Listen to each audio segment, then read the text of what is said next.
कृष्णाय वासुदेवाय हरे परमात्मने अन्तः क्लेशनाशाय गोविन्दाय नमः। कृष्णाय वासुदेवाय देवकी नंदाय च नंद गोप कुमाराय गोविंदाय नमः। और श्री भागवत महापुराण की जय, श्री राधा रानी की जय, श्री गौ माता की जय, यमुना महारानी की जय।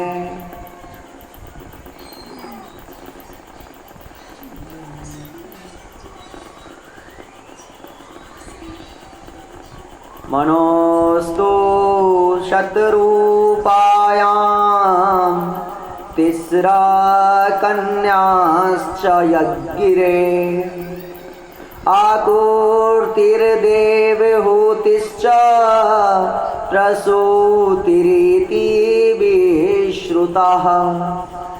मैत्रेय जी कहते हैं,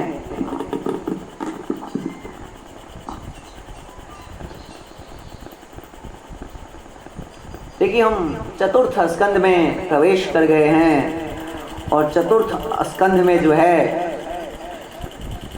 31 अध्याय है जिसमें 4 पुरुषार्थों का वर्णन किया गया है।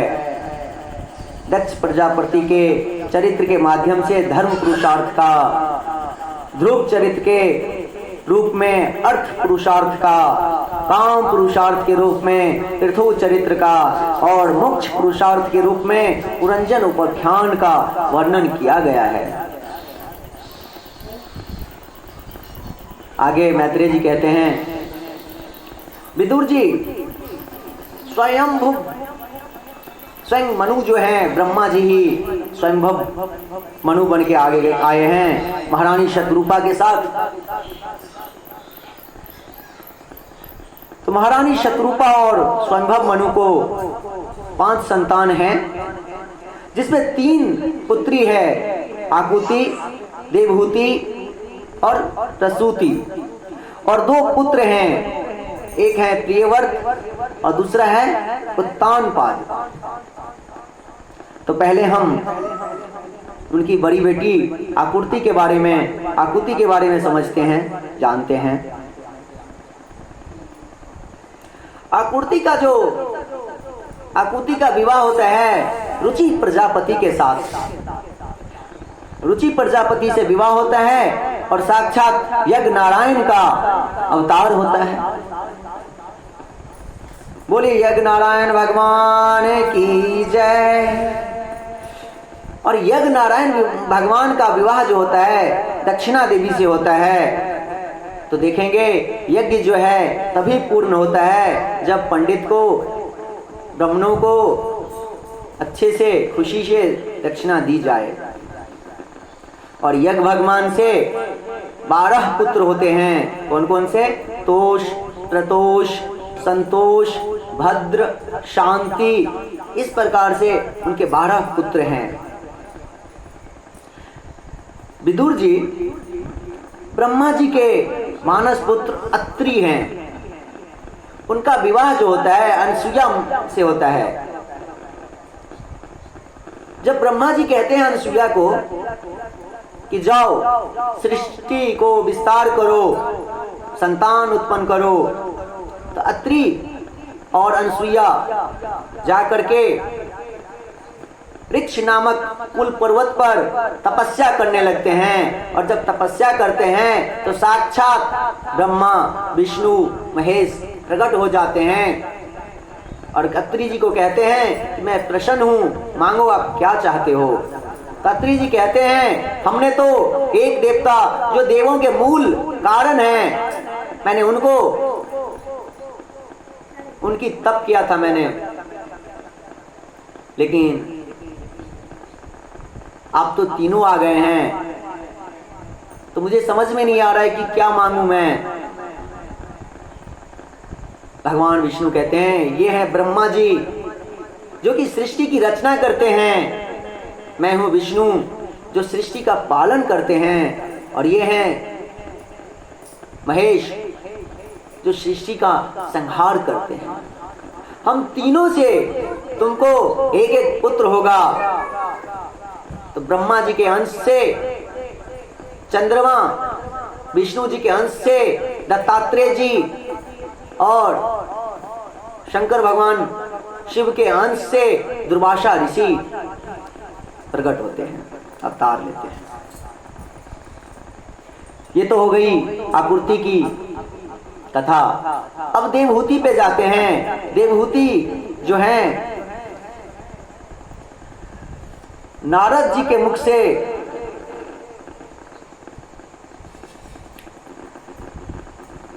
कृदम ऋषि के बारे में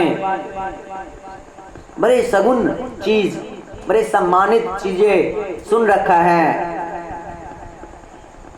कृदम ऋषि साक्षात ब्रह्मा जी के ही अंश हैं और भगवान के परम भक्त हैं। तो आज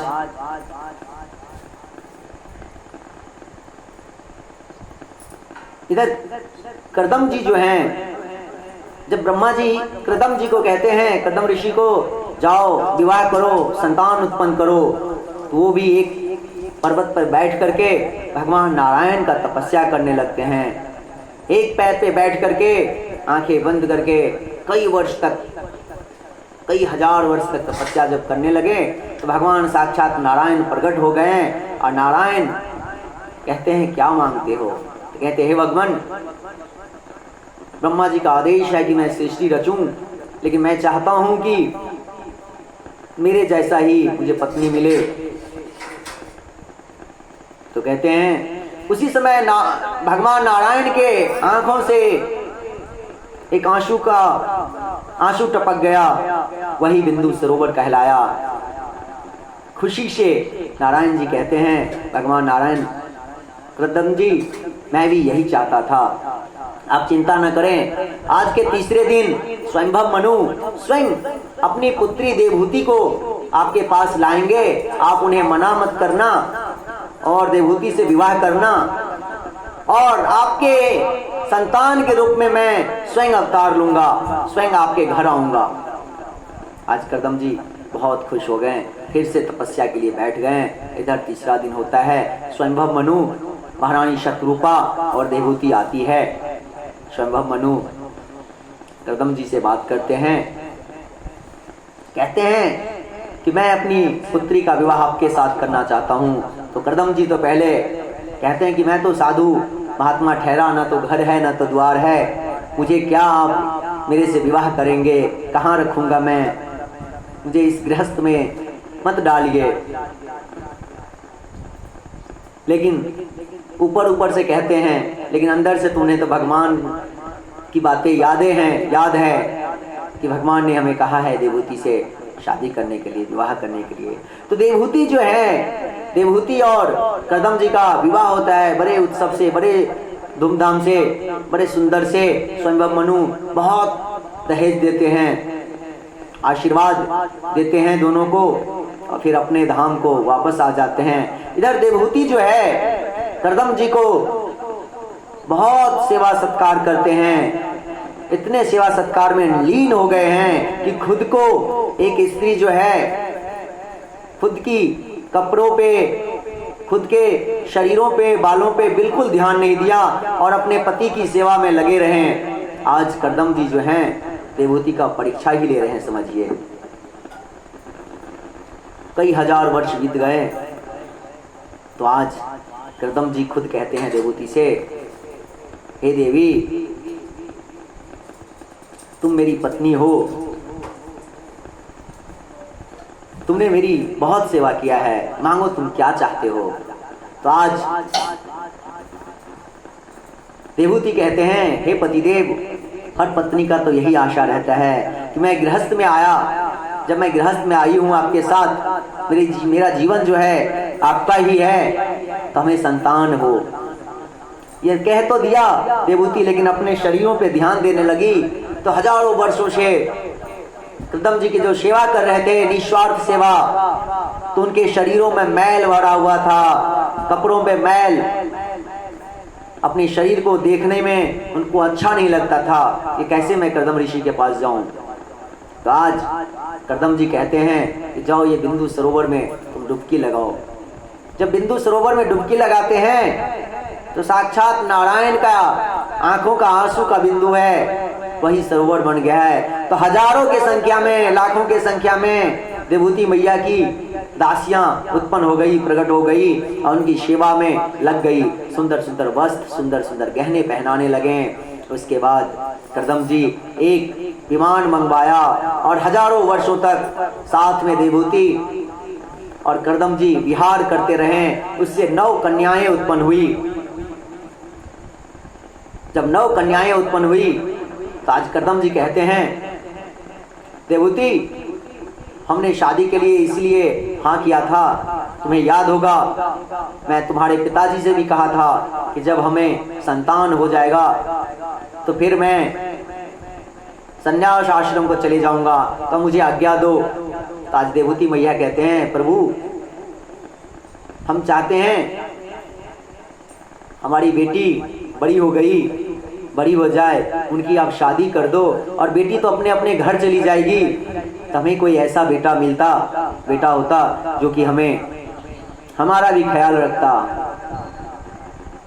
तो कहते हैं बहुत अच्छा।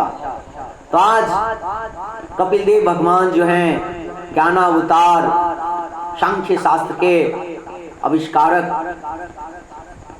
सांख्य शास्त्र को प्रकट करने वाले कपिल भगवान पुत्र के रूप में आते हैं और ब्रह्मा जी के जो 9 पुत्र हैं आकर के करदम जी के 9 पुत्रियों के साथ विवाह होता है।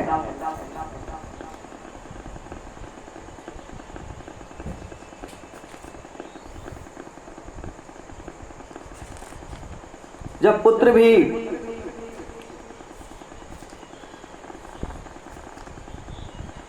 बड़े सुंदर से, कपिल भगवान भी धीरे धीरे बड़े होने लगते हैं, बड़े होते हैं। आज करदम जी कहते हैं अब तो मुझे जाने दो, आज्ञा दो कि मैं संन्यास मार्ग को जाऊं। आज देवहूति मैया एक बार भी उनको नहीं रोकती है। करदम जी संन्यास आश्रम को जाते हैं और इधर देवहूति जो हैं अपने पुत्र के पास आते हैं और अपने पुत्र से कहते हैं, हे पुत्र, मैं इन झूठी इंद्रियों को खुश करने में लगी रही। कहते हैं निर्विन्ना नितराम भूमन न सदिन्द्रिय दर्शनात् येन संभाव्यमानेन प्रपन्नानंदनम तमा प्रभो। कहते हैं कि मैं झूठ फूस करके अपनी इंद्रियों को खुश करने में लगी रही, लेकिन फिर भी मैं समझती हूँ मैं तो सदगृहस्थ थी। मेरे पिता स्वयंभव मनु साक्षात ब्रह्मा जी के अंश हैं और हमें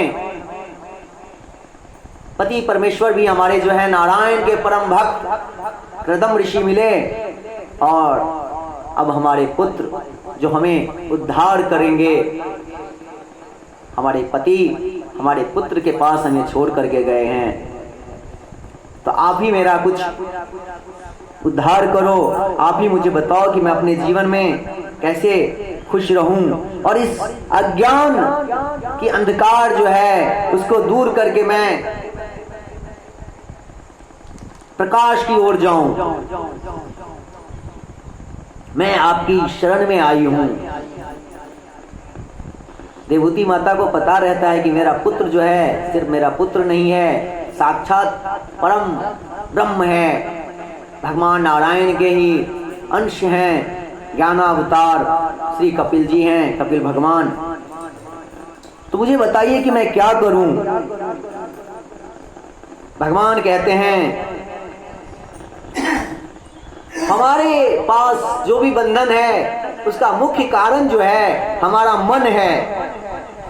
मना एवं मनुष्याणाम कारणम बंध मोक्षया। अमृत बिंदु उपनिषद में है, मनः एवं मनुष्याणाम कारणम बंध मोक्षया। कहते हैं मन ही इस बंधन का और मोक्ष का दोनों का कारण है। ये मन जो है, इस मन को जितना आप संभालेंगे उतना ही इस बंधन से आप दूर रहेंगे। तो कैसे कैसे हम मन को संभालेंगे और कैसे हम दुनिया से, माया से दूर रहेंगे? तो कहते गुणेषु शक्तम बंधाय, हमारा मन ही जब प्रकृति के पदार्थों में आसक्त होता है तो वही बंधन का कारण बन जाता है। ये जो प्रकृति है, संसार है, इसमें जब हम आसक्त हो जाते हैं, मोह फंस जाते हैं, मोह में जब फंस जाते हैं तब हमारा क्या होता है? बंधन का कारण बन जाता है। इसीलिए रतम हुआ पुंसी मुक्तये, और जब भगवान में मन रम जाता है तो हम इस बंधन से खुल जाते हैं और भगवान में लीन हो जाते हैं। तो इसके लिए एक उपाय है, आध्यात्म योग, और दूसरा कुछ नहीं है। जब तक आप अध्यात्म से नहीं जुड़ेंगे तब तक आपका अंदर का जो अहमता है, ममता है, विषय वस्तु पे जो आपका मन जाता है वो बंद नहीं होगा, रुकेगा नहीं।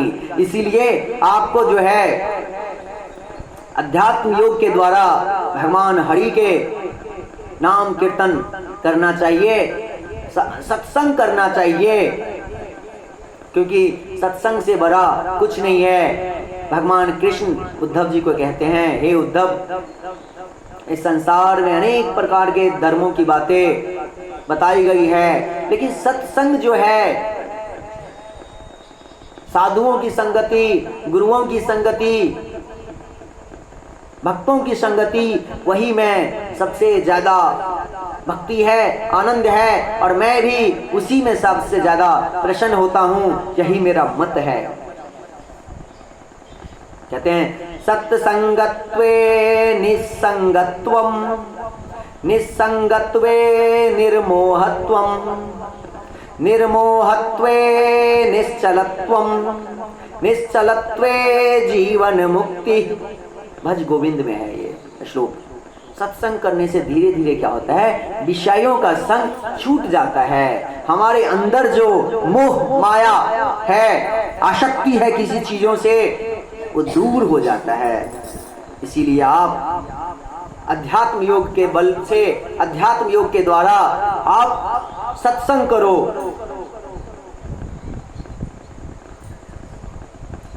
अब देवहूति माता फिर से प्रश्न करती है, आपने जो भक्ति की बात कही है वह मेरे अनुभव में किस प्रकार आ सकती है?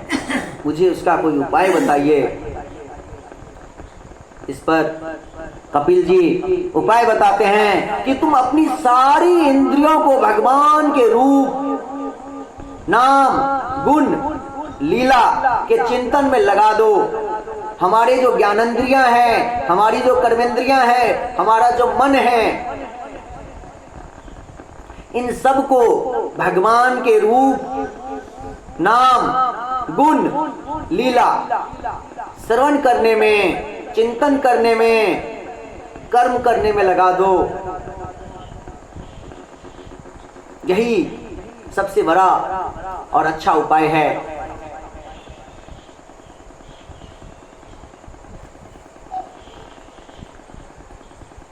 कहते मनुष्य का परम पुरुषार्थ यही है कि भगवान के नाम को रटते रहे, भगवान के नाम को जाप करते रहे, कैसे भी रहे, जिस अवस्था में भी रहे, भगवान का नाम रटते रहे, जपते रहे।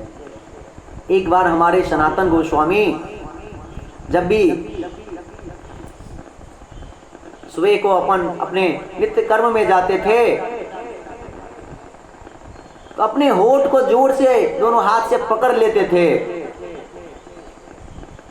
तो एक दिन उन्होंने एक बालक को देखा और कहते हैं, बाबा आप अपने होठ को, जब भी आप नित्य कर्म में जाते हो तो अपने होठ को, अपने जीवा को जोर से पकड़ लेते हो, ऐसा क्यों करते हो? तो सनातन गोस्वामी कहते हैं, देखो ऐसा है कि हमारे जीवा पे हर हमेशा राधा राधा राधा हरे कृष्ण कृष्ण कृष्ण हरे हरे, हरे राम राम राम हरे हरे का मंत्र जाप होता रहता है। तो मैं नहीं चाहता हूं कि जब मैं नित्य कर्म में जाऊं तो उस गंदगी के टाइम में भी मेरे होठ में राधा राधा शब्द आना शुरू हो जाए, महामंत्र का नाम होना शुरू हो जाए, क्योंकि मैं गंदे जगह बैठा रहता हूं। कहते हैं वो बालक कौन है? साक्षात स्वयं भगवान है, भगवान कृष्ण है। तो कहते हैं बाबा एक चीज बताओ, आप हर हमेशा क्यों नाम जपते हो? तो कहते हैं इसलिए नाम जपता हूं कि कब मर जाऊं, तो मरते मरते कम से कम भगवान का नाम तो ही रहे। तो कहते हैं जब आप नित्य कर्म पे बैठते हो, डोल डाल पे बैठते हो, तब यदि मर गए तो आज तो भगवान साक्षात हमारे परम पिता परमेश्वर श्री ब्रजनंदन जो हैं ज्ञान देने के लिए आए थे, उपदेश देने के लिए अपने भक्त को सदैव रक्षा करते हैं, अपने भक्त को उपदेश देने आए थे। तो आज सनातन गोस्वामी उस बच्चे को कहते हैं कि आज से तुम मेरे गुरु हो, मैंने तुमसे बहुत बड़ी बात सीखी है, सही बताया तुमने। यदि मैं उस गंदे जगह यदि मैं मर जाऊं, मेरा प्राण निकल जाए, तो फिर मेरा क्या होगा? फिर तो वही गंदगी में ही मेरा जन्म होगा। इसीलिए हर पल भगवान का नाम ही जपना चाहिए। भगवान का रूप, सुंदर रूप जो है, ध्यान कीजिए, मन में लाइए, स्मरण कीजिए, चिंतन कीजिए, कितना सुंदर मुख है भगवान का, भगवान का गुण कितना अच्छा है। तो गुण क्या है? तो पुतना आई थी जहर पिलाने को, जहर पिलाने के लिए, लेकिन क्या किया? माता का गति दे दिया। जो यशोदा मैया को गति मिला, वही पुतना को भी गति मिल गई। देखिए हमारे भगवान कृष्ण ऐसे हैं ब्रजनंदन। उनके लीला कितना सुंदर सुंदर लीला है, उनके लीला को चिंतन कीजिए तो भगवान क्या करेंगे? तो भगवान आपको धाम वास दे देंगे। और जब भगवान धाम वास दे देंगे, आपके अपने उनके शरण में रहेंगे, तो आपका जीवन तो जय जयकार हो जाएगा। बोल श्री राधा माधव सरकार की जय, कपिल देव भगवान की जय। इसी प्रकार से देवहूति जो है अनेक प्रकार की प्रश्न पूछते हैं, और कपिल भगवान जो हैं उनका अच्छे से सुंदर से एक एक शब्द में उनका बहुत अच्छे से व्याख्या करके जवाब देते हैं।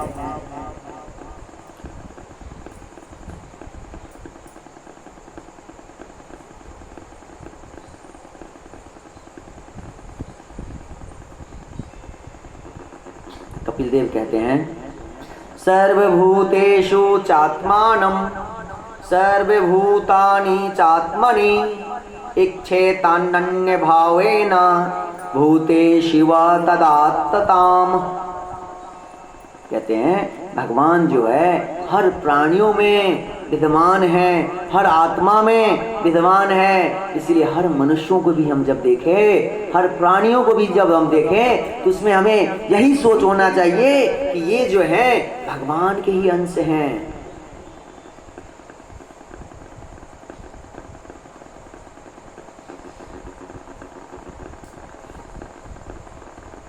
इसीलिए हर प्राणी में ही हमें भगवान का ही अंश समझना चाहिए और भगवान को ही मानना चाहिए।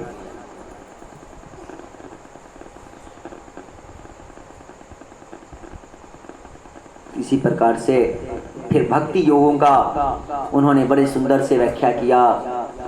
सतगुण, रजोगुण, तमोगुण के बारे में चर्चा की, कर्म अकर्म शकर्म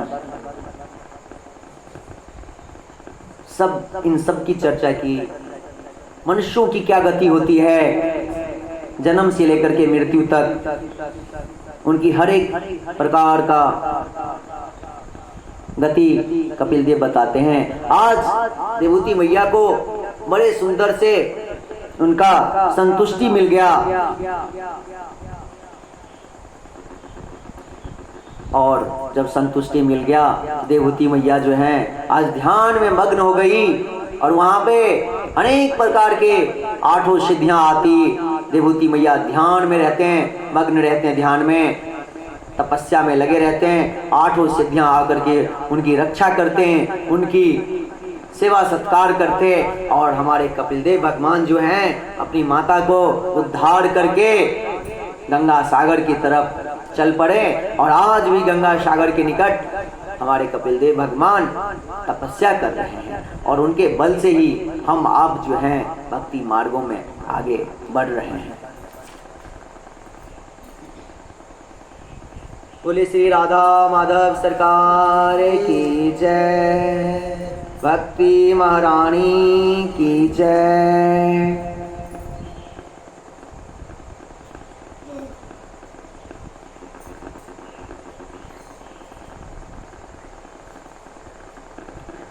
अब आता है प्रसूति का।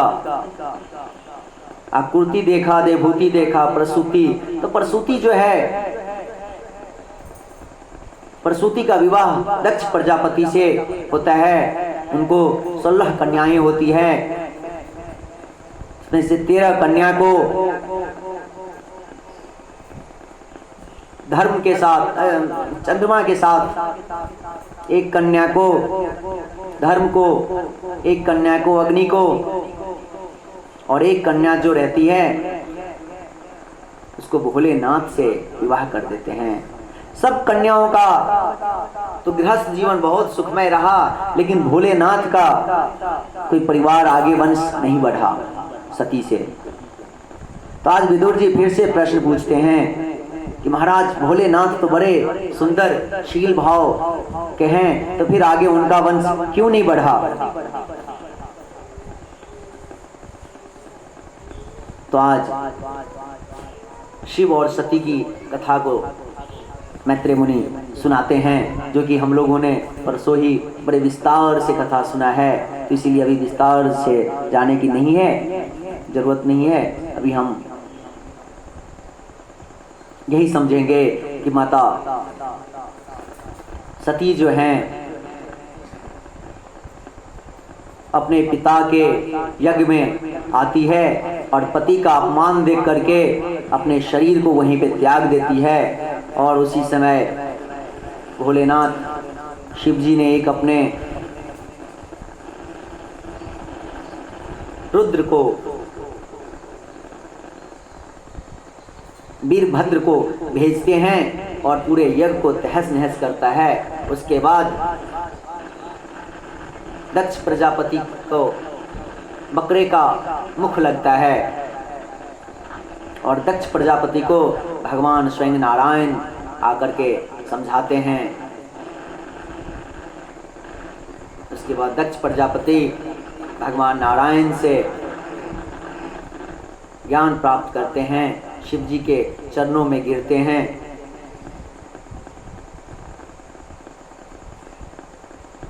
इसके बाद माता सती जो हैं अगले कालांतर में, अगले कल्प में पार्वती बनके हिमालय और मैना के घर में प्रकट होती हैं और फिर से भोलेनाथ की तपस्या करके भोलेनाथ को पा लेते हैं। बोले श्री भोलेनाथ की जय, माता पार्वती की जय।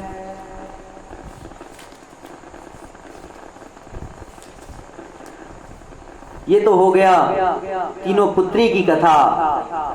अब हम देखते हैं उनके जो स्वयंवर मनु के जो पुत्र हैं, प्रिय वर्त जो बड़े हैं और छोटे हैं उत्तानपाद। तो ऐसा हम करते हैं कि पहले उत्तानपाद के देखते हैं, उत्तानपाद का क्या है। वैसे कथा जो है सबको पता है, लेकिन फिर भी हम देखेंगे कि क्या है। ध्रुव जी का उत्तानपाद के पत्नी होती है सुनीति। कई दिनों के बाद, कई दिनों से, कई वर्षों से सुनीति को कोई भी संतान नहीं होता है और उत्तानपाद जो है चाहता है, उत्तानपाद चाहता है हम अपनी पत्नी सुनीति के साथ ही खुश हैं, उसी के साथ खुश रहें। लेकिन आज सुनीति स्वयं, सुनीति का अर्थ होता है कि जो नीति के साथ चले उसे ही सुनीति कहते हैं। तो सुनीति ने अपने पति उत्तानपाद को जिद करके, जबरदस्ती करके दूसरी शादी करवा देता है। लेकिन सुनीति को नहीं पता कि दूसरी शादी करने के बाद हमारे पति जो हैं दूसरी पत्नी में ही लगे रहेंगे और हमें देखेंगे तक भी नहीं। लेकिन समय का फेर ऐसा हुआ कि सुनीति को भी एक संतान हुआ जिसका नाम ध्रुव। ध्रुव का मतलब अटल, निश्चय। एक बार जो मन में बना लिया, संकल्प कर लिया, वो ध्रुव हो गया। और दूसरी पत्नी जो है सुरुचि, सुरुचि का मतलब होता है सुरुचि, जो अपने रुचि के हिसाब से काम करे, अपने रुचि के अनुसार काम करे, उसी को सुरुचि कहते हैं। हम आप भी जो हैं आज के समय में सुरुचि ही हैं, जो अपने मन मुताबिक ही काम करते हैं। यदि जो मन में अच्छा लगे वही करेंगे, यदि भगवान की भक्ति भी करना है तो भक्ति में जो हमें अच्छा लगे वही करेंगे। जो भक्ति का नीति है, धर्म का नीति है, उसे हम छोड़ देते हैं। कलयुग का नीति है कि भगवान का नाम संकीर्तन, लेकिन हम क्या करते हैं? तीर्थ तीर्थ इधर उधर भटकते रहते हैं भगवान को खुश करने के लिए। क्या भगवान खुश होते हैं? ये हमारा सुरुचि है, हमारा अपना मन है कि जब हम तीर्थ तीर्थ भटकेंगे तो हमें बड़ा भगवान खुश हो जाएंगे, बड़ा आनंद हो जाएगा। ऐसा नहीं है। भगवान का रूप, नाम, गुण, लीला का स्मरण, चिंतन, नाम कीर्तन करते रहिए। भगवान एक दिन अपने धाम, वृंदावन धाम, अयोध्या धाम, मथुरा धाम, जहां पर भी आपका निष्ठा रहेगा, भगवान आपको खुद वहां पे प्रवेश देंगे, वहां पर बुला लेंगे। एक दिन ऐसा हुआ कि सुनीति का जो पुत्र है ध्रुव अपने पिता के पास जाते हैं। उनको तो, ध्रुव को तो ये भी नहीं पता रहता कि हमारे पिता कौन है। तो बहुत हट करने के बाद उनकी माताजी बताते हैं कि ये तुम्हारे जो महाराज हैं, राजा हैं, वही तुम्हारे पिता हैं। तो आज अपने पिता के गोद में आकर के बैठना चाहता है ध्रुव, लेकिन उधर से सुरुचि आती है। सुरुचि कहती है तुम कौन हो, तुम क्यों ऐसा कर रहे हो? तो कहते मैं भी इनका पुत्र हूँ, मेरी माता ने बताया है। तो कहते नहीं, तुम इनके पुत्र नहीं हो, और यदि तुम्हें इनके गोद में बैठना है तो जाओ तपस्या करो, भगवान को मनाओ और भगवान से बोलो कि हे भगवान मुझे सुरुचि के गर्भ से उत्पन्न करो, जन्म दो, ताकि उत्तानपाद महाराज के गोद में बैठ सकूं। ध्रुव को ये बात दिमाग में बैठ गया। अपने माता के पास आते हैं। अब माता से कहते हैं हे माता, वो जो हमारी दूसरी माता हैं उन्होंने हमें ऐसा कहा। तो आज देखिए सुनीति क्या कहती है, बेटा इसमें बुरा क्या है? तुम्हारी सुरुचि माता जो है, तुम्हारी अपनी माता है, उन्होंने सही कहा है, जाओ भगवान की तपस्या करो। जब भगवान की तपस्या करोगे तभी तुम्हें भगवान ये दो हाथों दो पैरों वाले राजा अपने पिता के पास नहीं, तुम अपने जो तुम्हारे जो असली पिता हैं, परम पिता परमेश्वर भगवान श्री कृष्ण, उनके गोदी में बैठोगे। जाओ तपस्या करो। आज यदि सुनीति सुरुचि की तरह रहती तो क्या होता? घर में आग लग जाता, बवाल हो जाता, महाराजा का तो ध्वंस हो जाता। लेकिन सुनीति जो नीति के अनुसार चलती है, अपने पुत्र को निगेटिव चीजों से दूर करके उनके ही बातों में पॉजिटिविटी रखा और आगे भेजा। आज जब ध्रुव जी महाराज 4.5 साल 5 साल के होते हैं, रहते हैं, उसी समय घर से निकल जाते हैं कि चलो तपस्या करेंगे, भगवान को ढूंढेंगे, भगवान कहाँ मिलेंगे हम देखते हैं, और उसके बाद हम भगवान के गोद में बैठेंगे। उनके मन में तो आ गया और घर से निकल भी जाते हैं। नारद जी समय के अनुसार पहुंच जाते हैं। कहते हैं, हे बालक कहाँ जा रहा है तू? तो कहते हैं, मैं जो हूं भगवान के पास जा रहा हूं, भगवान का तपस्या करने के लिए। तो कहते इतनी सी छोटी उम्र में भगवान की तपस्या? कहते हैं हाँ, हमारी माता ने कहा है जब हम तपस्या करेंगे तो हम पिता के गोद में बैठ सकते हैं। कहते ऐसी बात है? कहते हैं तुम अभी छोटे बच्चे हो, इतने मान सम्मान के चक्कर में मत जाओ, जाओ अपने घर पे, खेलने कूदने की उम्र है तुम्हें, खूब खेलना कूदना।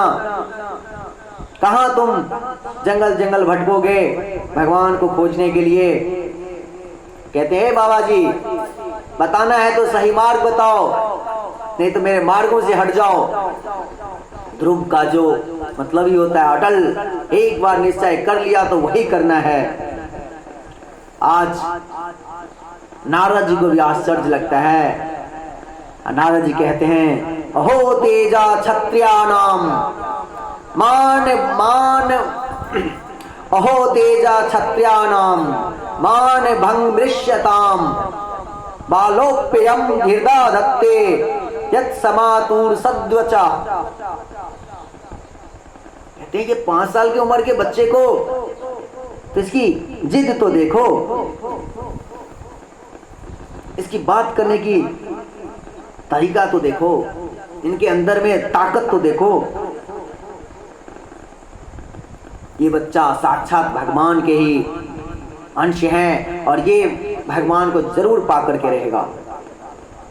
आज नारद जी जैसे कुम्हार जो है घड़ा बनाता है तो मिट्टी को ठोकता है, तो वही नारद जी आज बच्चे को ठोक रहे हैं। नारद जी देखते हैं जब ठोक रहे हैं तो देखते हैं बच्चे के मन में थोड़ा सा अहंकार है, ईगो है थोड़ा सा।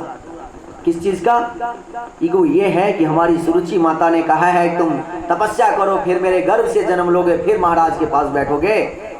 तो इनके अंदर में थोड़ा सा वो अहंकार है कि हम अपनी माता को दिखा देंगे। तो कहते हैं बालक पहले तुमने अपनी माता से आज्ञा लिया कि तुम आ रहे हो?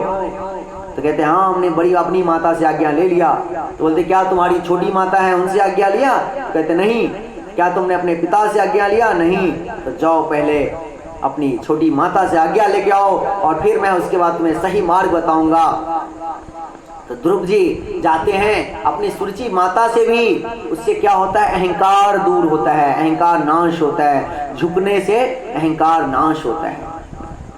आज नारद जी ने ठोक ठोक करके बच्चे को सही भक्त बनाना है ना, इसके लिए ठोक ठोक करके मजबूत किए हैं, अहंकार से विमुख कर दिए। और उसके बाद द्वादश अक्षर का जो मंत्र है, ओम नमो भागवते वासुदेवाय, वही मंत्र का कहते हैं जाप करो। और यही मंत्र कहाँ जाप करोगे? तो जाओ तुम मथुरा में जाकर के भगवान का मधुवन में, मथुरा में एक वन है मधुवन, वहां पर जाकर के भगवान को स्मरण करो, मंत्र जाप करो। आज वही 5 साल का बच्चा मंत्र जाप करना शुरू किया, ध्यान में मग्न हो गया। पहला मंथ में तो महीना में तो उसने पत्ते नित्य प्रतिदिन पत्तों को खा खा करके अपने जीवन को पाला। दूसरे मंथ में, दूसरे महीने में जहाँ पे नित्य पत्ता खाता था वहाँ पे 2 दिन पे 4 दिन पे बीच बीच में गैप कर करके पत्ता खाने लगा। तीसरे महीने में 10 दिन पे, चौथे महीने आते आते तक उन्होंने तो पत्ता भी खाना, घास पात भी खाना बंद कर दिया। 5वें महीने में सिर्फ हवा पी रहे थे। इधर ऐसा हुआ सब देवता जो है त्राहिमाम करने लगे, नारायण के पास जाते हैं। नारायण कहते हैं क्या हुआ? तो सब देवता कहते हैं भगवान मुझे तो श्वास लेने में दिक्कत होती है, पता नहीं क्या हो रहा है। तो कहते हैं तुम चिंता मत करो, हमारे जो भक्त हैं ध्रुव कठोर घोर तपस्या कर रहा है, उसके वजह से ही सब हवाएं जो हैं बंद हो गया है, सबकी श्वासें बंद हो रही है। तुम चिंता न करो, अभी मैं आया उस अपने भक्तों को दर्शन दे करके। आज भगवान नारायण आते हैं भक्त के सामने में, भक्तों को दर्शन देने के लिए, लेकिन भक्त जो हैं फिर भी विश्वास नहीं करते हैं।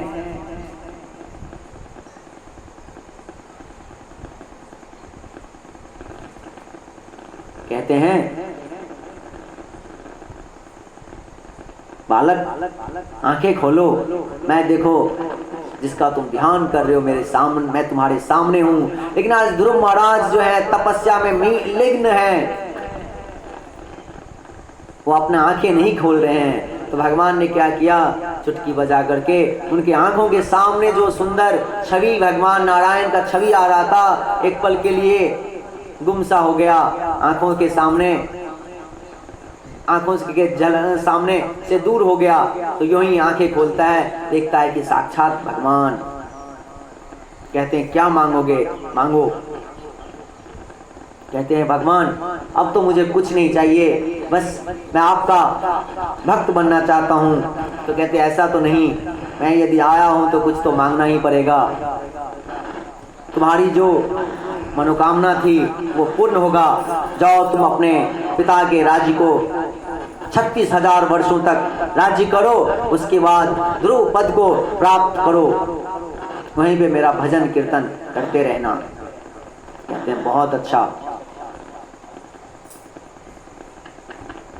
आज ध्रुव जी महाराज भगवान की गोदी में बैठते हैं, भगवान को नमस्कार करते हैं।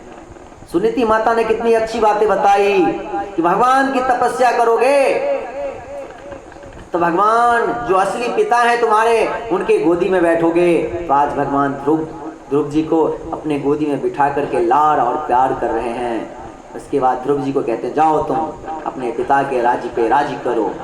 नारद जी कहते हैं, देखते हैं जिसका पुत्र जो है वन में तपस्या कर रहा है, भगवान को पा लिया, उसके पिता क्या कर रहे हैं जरा देखूं। उसका पिता जो है बड़े बेचैन है कि देखो मेरे जैसा पापी इंसान अपने पुत्र को रोक नहीं सका। आज ध्रुव जी कहते हैं कि जाओ तुम्हारा पुत्र आ रहा है, स्वागत करो। यहाँ पे सुनीति, सुरुचि, उत्तानपाद सब आ जाते हैं हाथी घोड़ा लेकर के। उत्तानपाद भी ध्रुव जी की बहुत अच्छे से स्वागत करते हैं, सत्कार करते हैं। उसके बाद उत्तानपाद को ज्ञान हो गया, उत्तानपाद ध्रुव जी को राज्य में राजा बना देते हैं और खुद जो है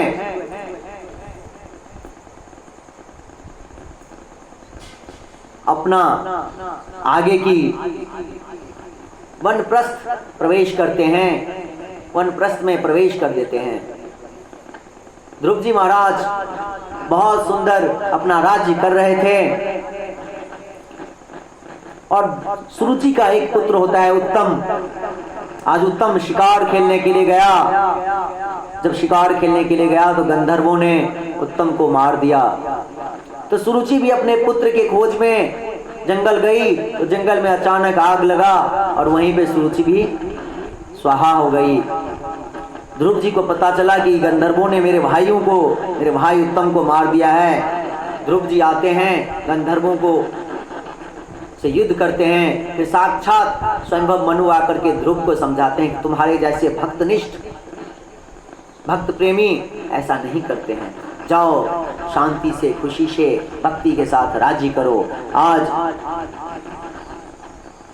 ध्रुव जी आते हैं, ध्रुव जी की 2 विवाहें होता है, दोनों शादी से एक एक पुत्र होता है। बड़े पुत्र को गद्दी पर बिठा करके वो भी वनप्रस्थ को समय के अनुसार वनप्रस्थ निकल जाते हैं। वहां पे बद्रिका आश्रम प्रवेश करते हैं और खूब तपस्या करते हैं भगवान का, भगवान को नाम संकीर्तन करते रहते हैं, भगवान का ध्यान करते रहते हैं, अध्यात्म योग में जुड़े रहते हैं। तो आज ऐसा हुआ कि साक्षात भगवान के पार्षद जो हैं रथ लेकर के आते हैं। जब रथ लेकर के आते हैं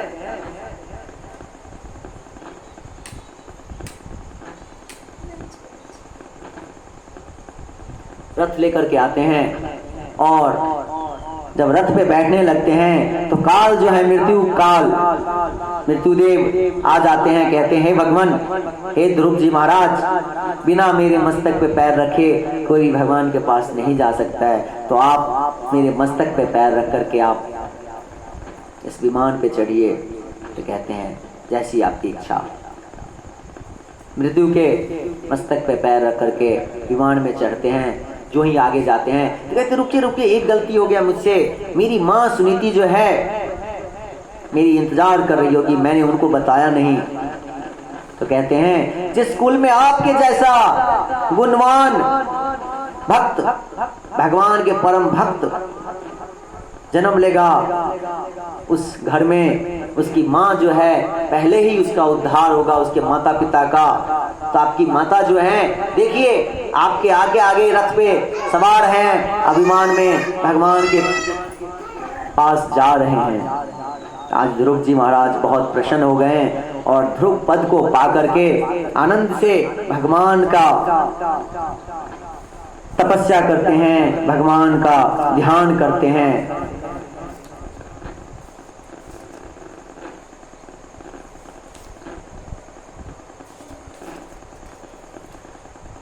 ध्रुव के वंश में ही राजा अंग और उनके ही वंश में बेन की कथा है।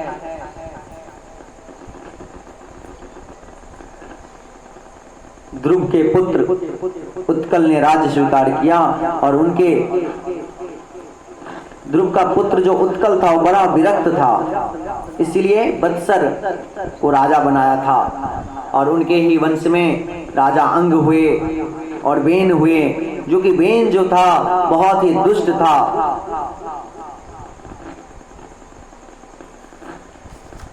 भगवानों की भक्ति नहीं करता था। उन्होंने अपने राज्य में घोषणा करवा दिया था कि कोई भी भक्ति न करे, कोई भी धर्म की बात न करे, सब जगह बेन, राजा बेन, भगवान बेन की बातें करें, चर्चा करें।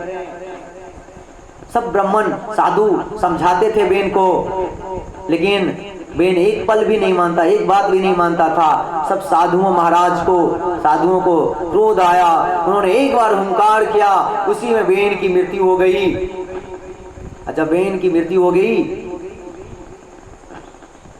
तो सब साधु देखते हैं कि राज्य में अराजकता फैल गई है, अब क्या होगा, क्या किया जाए।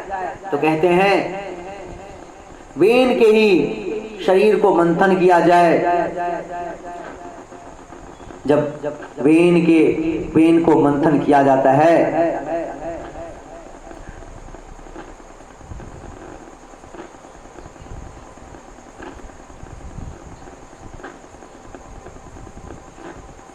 जब बेन के पैरों को जब मंथन करते हैं तो उसमें से एक छोटा सा बालक, बड़ी बड़ी डोढ़ी, बड़ी बड़ी आंखें, लाल लाल आंख, छोटा सा काला काला निषिद्ध प्रकट होता है। और साधु महाराज देखते हैं कि इस बालक से तो राज्य नहीं चलने वाला है, तो उसको भेज देते हैं। कहते, जाओ जंगल तपस्या करो। इसी से निषाद वंश आगे बढ़ा है। और फिर दोनों हाथों की मंथन शुरू करते हैं। जब हाथों की मंथन शुरू करते हैं तो पृथु महाराज, साक्षात परमपिता परमेश्वर नारायण के ही अंश पृथु महाराज प्रकट होते हैं।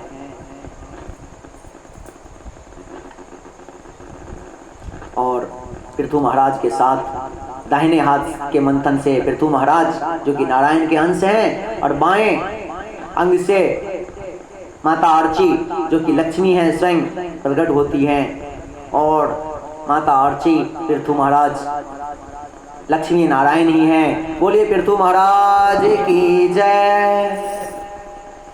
तो आज एक दूसरे से विवाह होता है उनका। और जब पृथु महाराज प्रकट होते हैं, सब देव आ जाते हैं, सब देवी देवता आते हैं और उनको बहुत ही स्वागत सत्कार किया जाता है। पृथु महाराज वैसे धर्मनिष्ठ भगवान के अंश थे, तो धर्मनिष्ठ थे।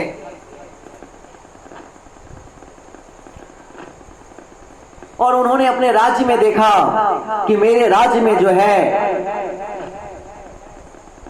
अन्न जो है उपज नहीं पाता है, आखिर इसका क्या कारण है। तो उन्होंने अपना तीर धनुष निकाला और कहा, आज यदि धरती माता अन्न नहीं उपजाएगी तो मैं आज धरती माता को ही छेद दूंगा। धरती माता,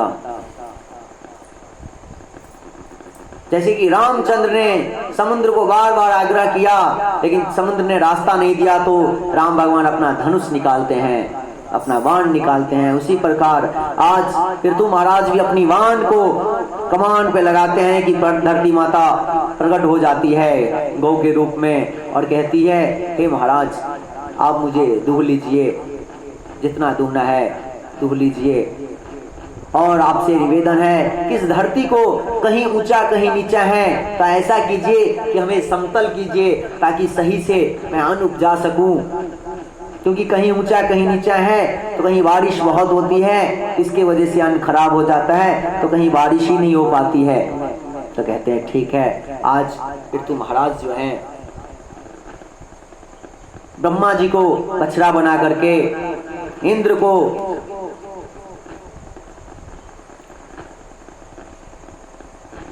वस्तु बना करके गाय को दूह लेते हैं। पूरे अन्न दूहने के बाद सारी पृथ्वी जो है जगमगाने लगता है और पूरे पृथ्वी को समतल करते हैं पृथु महाराज ही। उसके बाद पृथु महाराज का मन हुआ कि चलो अश्वमेध यज्ञ करें। उन्होंने संकल्प लिया कि चलो 100 यज्ञ करते हैं, 100 अश्वमेध यज्ञ करते हैं। जब उन्होंने 99 यज्ञ कर लिया तो बार बार इंद्र को डर होने लगा कि पृथु महाराज हमारे गद्दी को, जो इंद्रासन है, वो हमसे छीन लेंगे, क्योंकि 100 अश्वमेध यज्ञ करने का फल है कि इंद्रासन। तो आज 99 तो यज्ञ हो गया, 100वां यज्ञ कर ही रहे थे तो इंद्र जो आता है बार बार घोड़ा चुरा लेता है और अलग अलग वेश बना करके छुप जाता है। आज पृथु महाराज के पुत्र को बहुत क्रोध आया और इंद्र को मारने के लिए पीछे दौड़ा। उसी समय ब्रह्मा जी आते हैं और उसे रोकते हैं। कहते हैं, हे पृथु महाराज, आपको 100 यज्ञ का फल है कि इंद्रासन, आपको तो इंद्रासन नहीं चाहिए, तो ये 100 यज्ञ का संकल्प आप छोड़ दीजिए। और आपने 99 यज्ञ किया है, यही बहुत बड़ी बात है। यदि भगवान नारायण को प्रसन्न होना रहेगा तो इसी में प्रसन्न हो जाएंगे। आज नारायण प्रकट हो गए और कहते हैं मांगो क्या मांगते हो।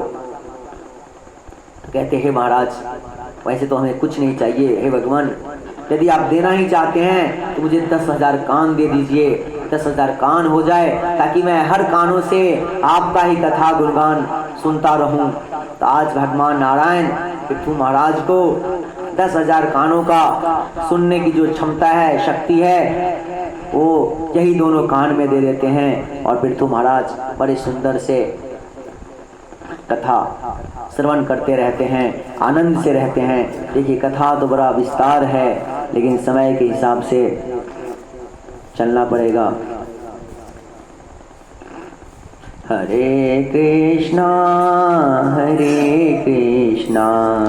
कृष्णा कृष्णा हरे हरे, हरे रामा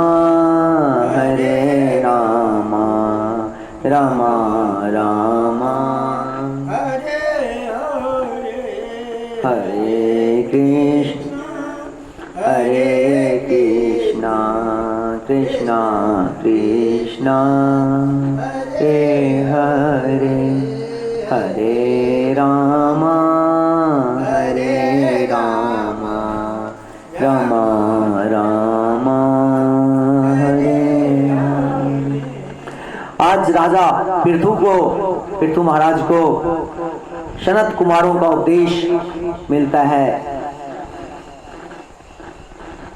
एक बार सनत कुमार पृथु महाराज के घर पर आ पहुंचे कि देखते हैं यज्ञ कैसा हुआ है।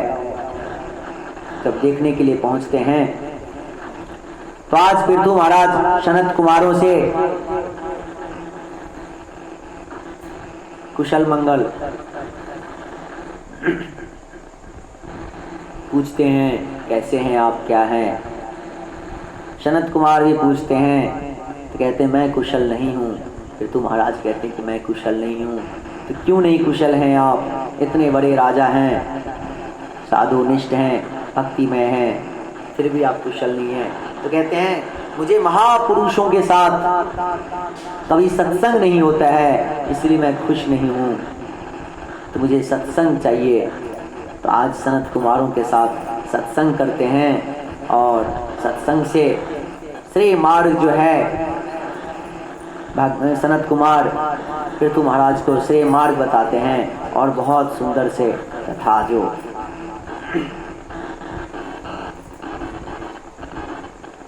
सत्संग का उपदेश दे करके सनत कुमार अपने धाम को चले जाते हैं। बोले सनत कुमारों की जय, शनकादिक ऋषियों की जय, पृथु महाराज की जय।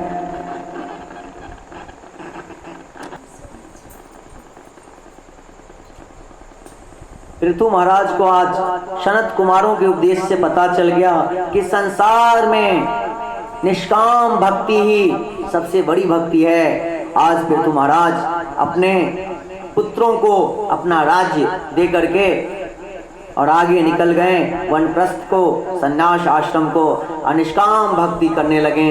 भगवान के शरण में भगवान की भक्ति करने लगे।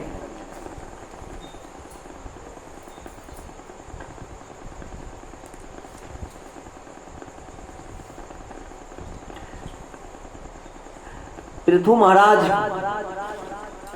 के वंश में ही एक बरहिषद नाम के बड़ा राजा हुआ। बड़े राजा बहुत ही बड़े कर्मकांडी थे, पूजा पाठ यज्ञ हवन तो करते थे, उन्हें यज्ञ करने का बहुत शौक भी था, यज्ञ हवन करते थे।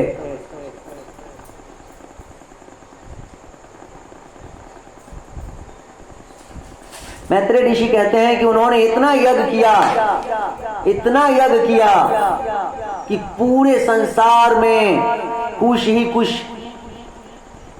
फैल गया। इसलिए इनका नाम प्राचीन बढ़ी हुआ और ये प्राचीन बढ़ी के नाम से जाने गए। इनके पुत्र थे 10 पुत्र थे चेता। 10 के 10 पुत्रों का स्वभाव भी एक ही जैसा और एक ही जैसा रूप गुण सब एक ही जैसा। तो समझ लीजिए कि त्रिचेता 1, त्रिचेता 2, त्रिचेता 3, त्रिचेता 10, इस टाइप से इनके पुत्रों का नाम था।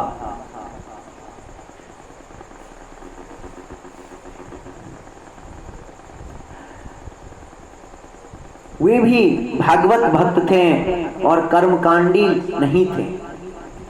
प्राचीन बड़ी जो थे कर्मकांडी थे, लेकिन प्रेचेताओं जो उनके पुत्र हैं वो भागवत भक्त थे। वो सब अपने परिवारों को छोड़ करके 10 के 10 भाई घर से निकल गए कि भगवान का ध्यान करना है, तप करना है, तपस्या करनी है। जब घर से तो निकल गए, लेकिन क्या करना है नहीं करना है कुछ पता नहीं था। तो देखिए भगवान के जो भक्त होते हैं, जो रास्ते में भगवान की तपस्या के लिए निकलते हैं, जब आप अपने गांव से वृंदावन धाम की यात्रा के लिए निकलेंगे तो देखेंगे कि रास्ते में अनेक प्रकार के लोग आपसे मिलेंगे। उसी में कोई ना कोई नारद जी मिल जाते हैं, कोई भोलेनाथ मिल जाते हैं। नारद जी तो जैसे मैंने बताया था आपको पहले भी कि नारद जी को भक्ति मार्ग में भगवान नारायण का मन कहा जाता है। और भोलेनाथ जो हैं, शिव जी जो हैं, हमारे गुरु आचार्य हैं, वैष्णवों के आचार्य हैं। तो भोलेनाथ के शरण में हम आएंगे तो भक्ति जो है, भगवान की भक्ति और भी नजदीक हो जाता है और भी जल्दी मिलने लगता है। बहुत ऐसे कथा हैं जो भोलेनाथ के आशीर्वाद से ही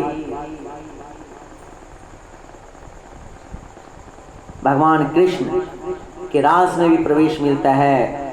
भगवान की भक्ति प्राप्ति होती है। तो आज भोलेनाथ आ गए, प्रकट हो गए और प्रेजेताओं को उपदेश देने लगे। उपदेश देते हैं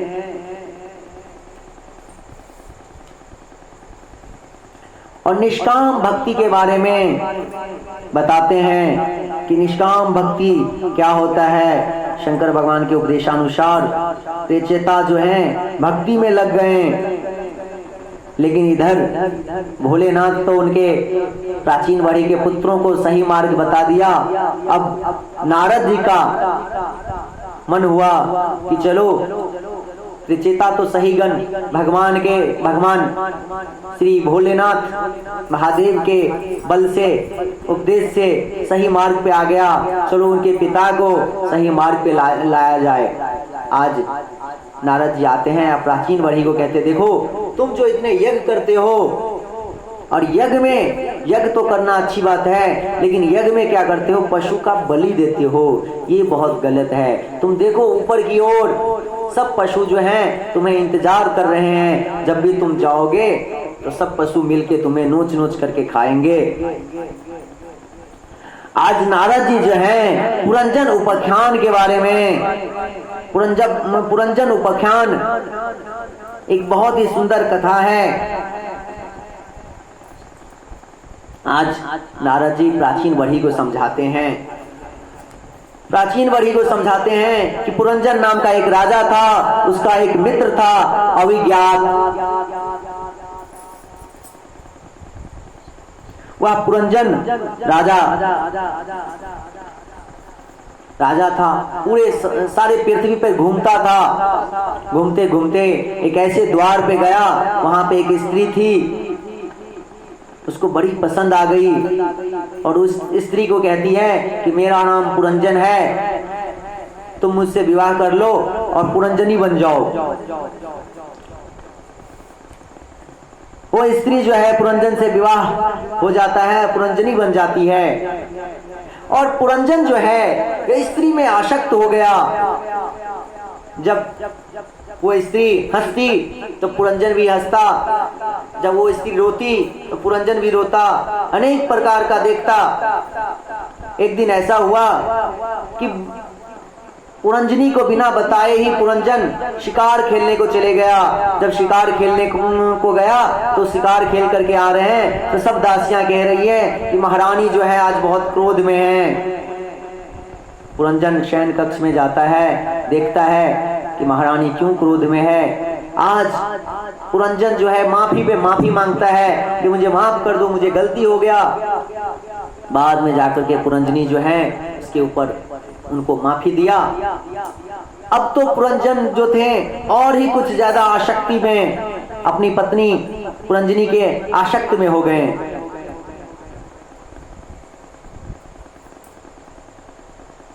धीरे धीरे समय के अनुसार जीव का जब बुद्धि साथ तामाद्य हो जाता है तो बुद्धि में ऐसा होता है कि हम ही हैं। लेकिन ये दुख और सुख का जो कारण है ये हमारी बुद्धि है। दुख है तो बुद्धि ही हमें बताता है कि हम दुख हैं, और सुख भी है तो बुद्धि ही हमें बताता है कि सुख है। धीरे धीरे समय ऐसा हुआ कि पुरंजन वृद्ध होता गया। आज पुरंजन जो है जब वृद्ध होता गया तो काल का समय आया। वृद्धावस्था में चंडवेग में ज्वर ताप आदि सब प्रकार की जो सेना होता है घेर लिया, और पुरंजन बार बार सोचता रहा कि क्या करूं मैं, क्या करूं। मेरे मर जाने के बाद न जाने मेरे पुरंजनी का क्या होगा। यही सोचते सोचते आज उसका मृत्यु हो जाता है।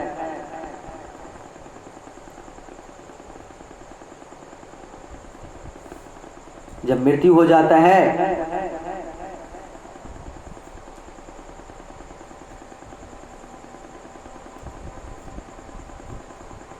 तो उसको जब उसका दूसरा जन्म होता है तो स्त्री के रूप में होता है किसी राजा के घर में वो पुत्री बनके जन्म लेती है और उसका विवाह मलय ध्वज नाम के राजा से होता है। और एक समय ऐसा आता है कि वो राजा भी मर जाता है, तो उसको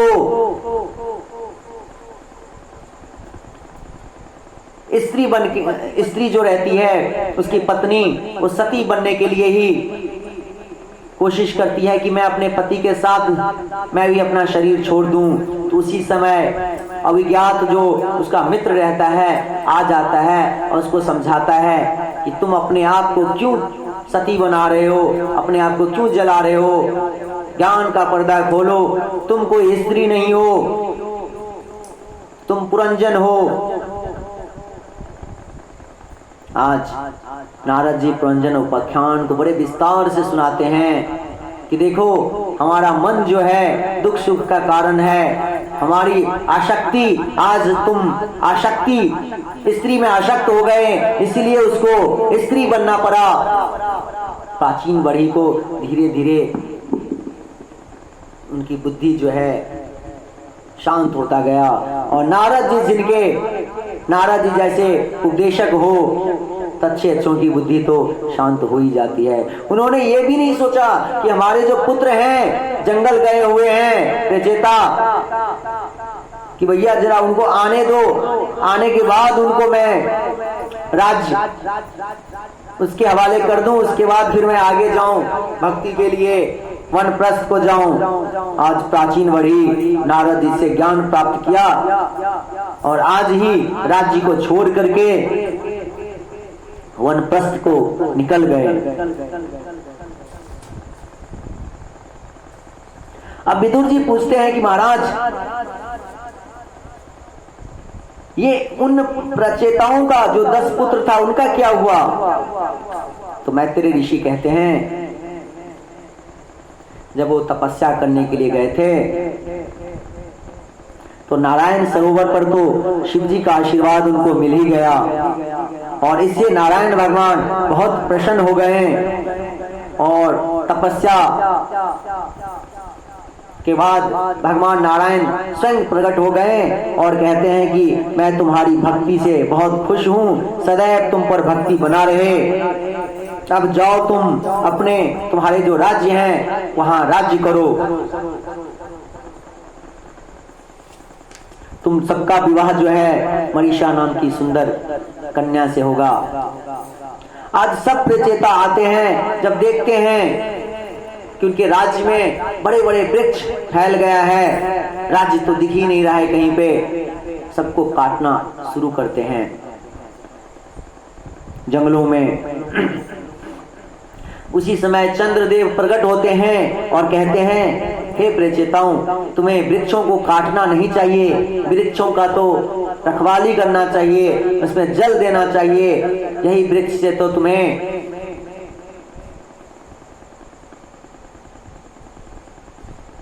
वृक्ष जब उगेगा, वृक्ष जब रहेगा तभी तो प्रदूषण मुक्त तुम्हारा राज्य रहेगा। बोले अच्छा ठीक है, हम इनकी आज से रक्षा करेंगे, वृक्षों को नष्ट नहीं करेंगे, हम इनकी रक्षा करेंगे। अब बोले आगे फिर हमारी श्रेष्ठ कन्या है, इनसे विवाह कर लो। सभी प्रचेता जो हैं उनके कन्याओं से विवाह कर लेते हैं। उसके बाद फिर नारद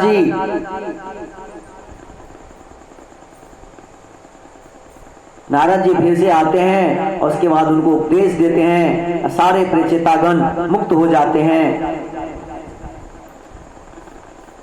इसी प्रकार से हमने ध्रुव की भी गति देखा, दक्ष प्रजापति का भी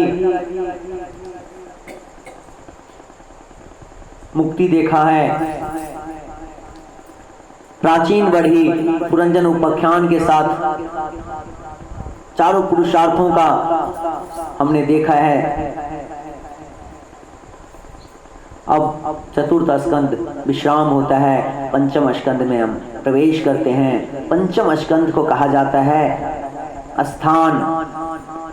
प्रथम स्कंद में हमने देखा श्रोता वक्ता के अधिकार, दूसरे स्कंद में हमने देखा साधन, तीसरे स्कंद में हमने देखा 10 विषयों वाला पुराण का प्रारंभ हुआ। सबसे पहले सर्ग का वर्णन किया गया है, उसके बाद विसर्ग का, तृतीय स्कंद को सर्ग कहते हैं, चतुर्थ स्कंद को विसर्ग कहते हैं और 5वें स्कंद को स्थान कहते हैं। विदुर जी मैत्रेय जी से प्रश्न पूछते हैं कि मुझे ये इसका भूगोल खगोल बताइए। तो आज मैत्रेय जी भूगोल खगोल की बातें बताते हैं। उसके बाद जब भूगोल खगोल की बातें आती है तो प्रियव्रत जो स्वयंभव मनु के बड़े पुत्र होते हैं, प्रियव्रत, उनकी चर्चाएं होती है। आज प्रियव्रत जो हैं पहले तो चाहते हैं कि मैं विरक्त बनूं, लेकिन ब्रह्मा जी स्वयंभव मनु स्वयं आकर के प्रियव्रत को समझाते हैं, गृहस्थ में रहकर के भी तुम माया से दूर रहोगे। तो कैसे? जब तुम भगवान का निष्काम भक्ति करोगे तो ऑटोमेटिक तुम माया से दूर रहोगे। तो आज प्रियव्रत के मन में फिर भी उच्च नीच आता रहता है। तो नारद जी भी आते हैं और प्रियव्रत को अच्छे से सदगृहस्थ की बातें बताते हैं, सदगृहस्थ के बारे में बताते हैं। तो आज प्रियव्रत सदगृहस्थ में जाता है और उनके 10 पुत्र हुए हैं।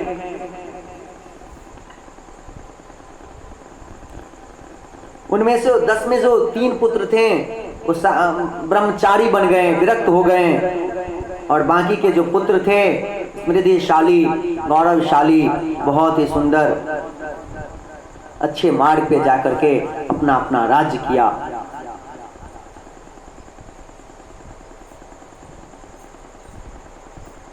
प्रियव्रत का एक चरित्र आता है कि उन्होंने देखा कि भगवान सूर्य जो हैं सारे पृथ्वी को एक साथ प्रकाश नहीं कर पाते हैं।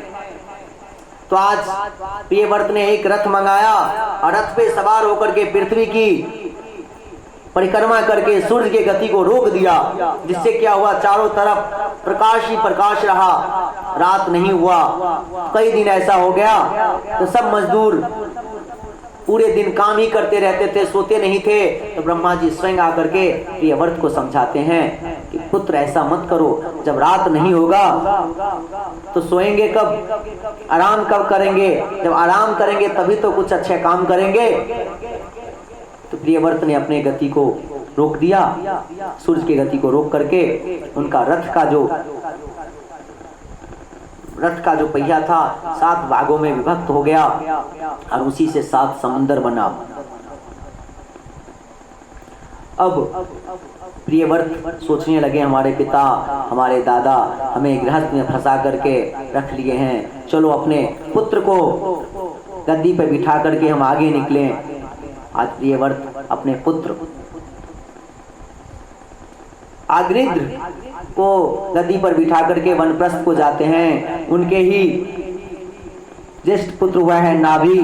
नाभि का चरित्र भी बड़ा ऊंचा है। उनका विवाह मेरु देवी से हुआ है। नाभि की इच्छा था कि मुझे भगवान ही पुत्र रूप में प्राप्त हो। अनेक प्रकार के यज्ञ करते थे।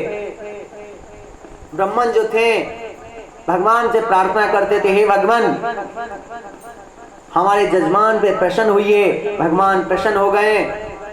जब भगवान प्रसन्न होकर आते हैं, दर्शन देते हैं, कहते हैं क्या चाहिए तुम्हें? तो कहते हैं हमारे जजमान को आपके जैसा पुत्र चाहिए। भगवान नारायण कहते हैं मेरे जैसा पुत्र तो इस संसार में नहीं है, फिर तो मुझे ही आना पड़ेगा। तो आज ऋषभ देव के रूप में आते हैं। ऋषभ देव जो थे कर्मा, भगवान के कर्मा अवतार थे। कपिल मुनि ज्ञाना अवतार और ऋषभ देव कर्मा अवतार थे। ऋषभ का अर्थ होता है श्रेष्ठ, अतः यह अवतार जो है ऋषभ अवतार बहुत ही विशेष ध्यान देने योग्य है। राजा नाभि जो थे बड़े प्रसन्न हुए कि मेरा पुत्र इतना सत्कर्मी है। आज समय के साथ उन्होंने ऋषभ को गद्दी पे बिठा करके राज्य को चलाने के लिए दे दिया और नाभि महाराज वानप्रस्थ को चले गए। ऋषभ देव के 100 पुत्र हुए, जिसमें 9 पुत्र जो हैं योगेश्वर बन गए, विरक्त बन गए, जो हम आगे 11वें स्कंद में सुनेंगे। एकादश स्कंद में 9 योगेश्वर की कथा सुनेंगे। और ऋषभ देव के जो बड़े पुत्र थे भरत जी, वो भी ऋषभ देव की तरह ही बड़े धर्मनिष्ठ थे। ऋषभ देव के बारे में एक चर्चाएं हैं, चरितार्थ है उनका कि उन्होंने ऋषभ देव की ख्याति को देख करके इंद्र ने बारिश को रोक दिया, उनके राज्य में बारिश नहीं होने दिया। तो ऋषभ देव अपने योग बल से अपने पूरे राज्य में बारिश करवाया। इंद्र देव आते हैं, उनसे माफी मांगते हैं और इंद्र की पुत्री के साथ ऋषभ देव का विवाह हो जाता है और भरत महाराज जन्म लेते हैं। भरत महाराज जो हैं वो भी ऋषभ देव की तरह ही धर्मनिष्ठ हैं।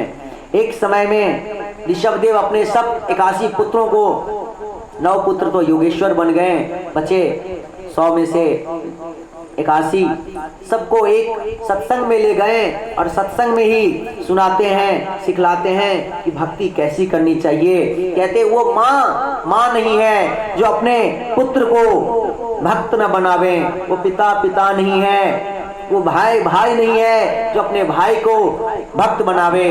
इसीलिए कहा जाता है कि भाई हो तो विदुर जैसा, जो कि धृतराष्ट्र के लाखों पाप देखने के बावजूद भी धृतराष्ट्र को उसने भगवान के पास उनको मोक्ष दिला दिया।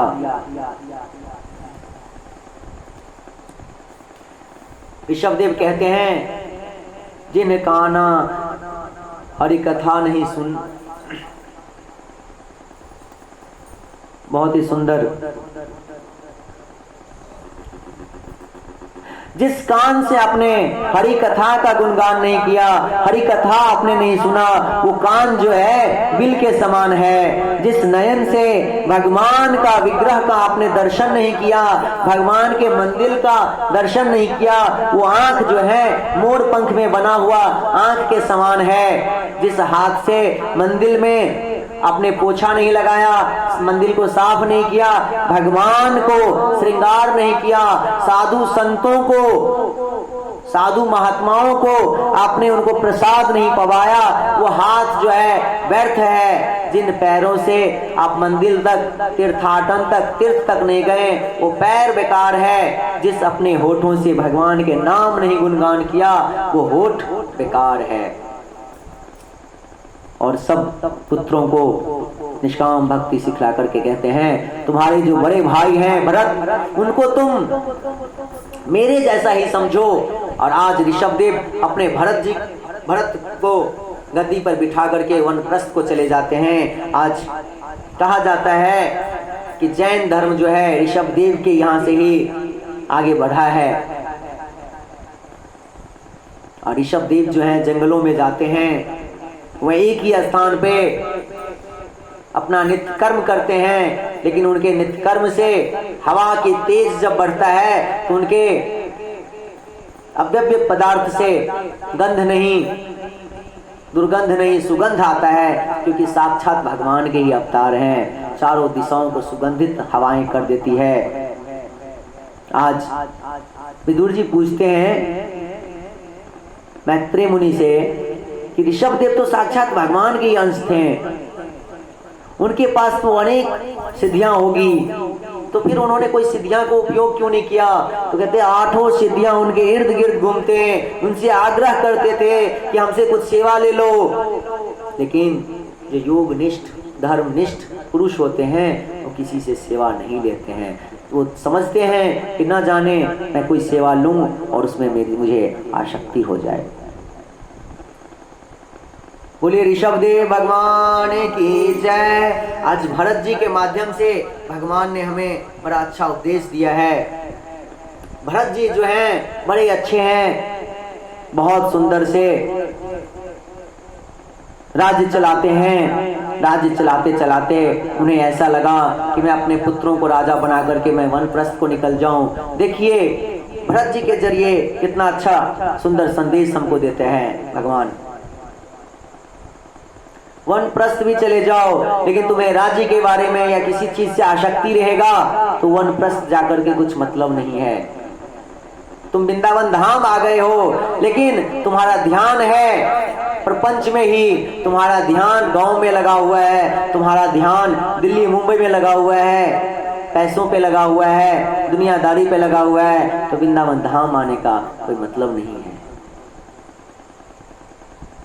तो आज भरत जी महाराज वनप्रस्थ को आते हैं। जब आते हैं तो उन्होंने देखा है एक नदी के किनारे एक हिरन जो है गर्भवती है और सिंह जो है उसी समय दहाड़ता है। जब सिंह दहाड़ता है, जोर से दहाड़ने लगता है, तो मृग जो है हिरन वो नदी को पार करने के चक्कर में नदी में ही गिर जाता है और उसी समय उसका गर्भ जो है निकल जाता है, गिर जाता है।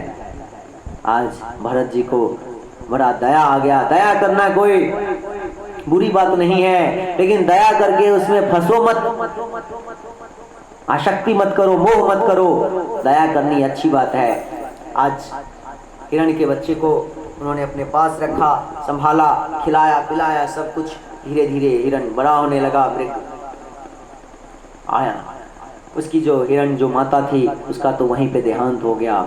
अब भरत जी अब धीरे धीरे अपना मंत्र जाप भी कम होता गया, भगवान का जो पाठ करते थे वो भी कम होता गया, क्योंकि हिरण के साथ, वो हिरण के बच्चे के साथ में ज्यादा आसक्ति होने लगी। अब धीरे धीरे एक दिन ऐसा हुआ कि हिरण भगवान चंद्र जो थे भरत जी को सही मार्ग बताने के लिए हिरण के बच्चे को छुपा दिया। आज भरत जी एकदम से इधर उधर भटक रहे हैं, पेड़ पौधे सबको कह रहे हैं कि तुम मुझे मेरे बच्चों से मिलवा दो, मैं तुम्हें आशीर्वाद दूंगा। चंद्रमा को नहीं रहा गया, चंद्रमा ने उस हिरण के बच्चे को फिर से वहीं पे ले आया, ला दिया। आज भरत जी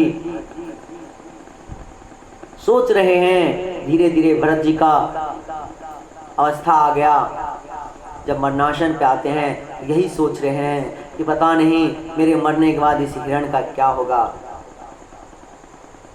आज हिरण के आसक्ति में उन्होंने अपना प्राण छोड़ दिया, तो इसके वजह से भरत जी को हिरण में ही अवतार लेना पड़ा, हिरण में ही जन्म लेना पड़ा। और जब लेकिन भक्ति एक ऐसा चीज है कि कितने भी जन्म लें तो भक्ति आपको आगे ही बढ़ाएगा। भक्ति जीरो से शुरुआत नहीं होगा। पुराना जो भक्ति है, पुराने जन्म का भक्ति, वो आपको आगे बढ़ाएगा। आज हिरण में जन्म लेकर के भक्ति के कारण आज हिरण को पता है कि मैं पिछले जन्म में राजा भरत था और एक हिरण में आसक्ति होने की वजह से मुझे ऐसा हुआ। काल का इंतजार कर रहे थे, काल के इंतजार से समय के अनुसार हिरण का भी मौत हुआ, मृत्यु हुआ। लेकिन ये मनुष्य शरीर ही मोक्ष का शरीर है। जब तक आप मनुष्य शरीर में भक्ति नहीं करेंगे तब तक आपको पूर्ण मुक्ति नहीं मिलेगा। तो आज फिर से एक ब्राह्मण के घर में भरत जी जन्म लेते हैं, लेकिन जानबूझ करके वो अपने आप को बड़ा ही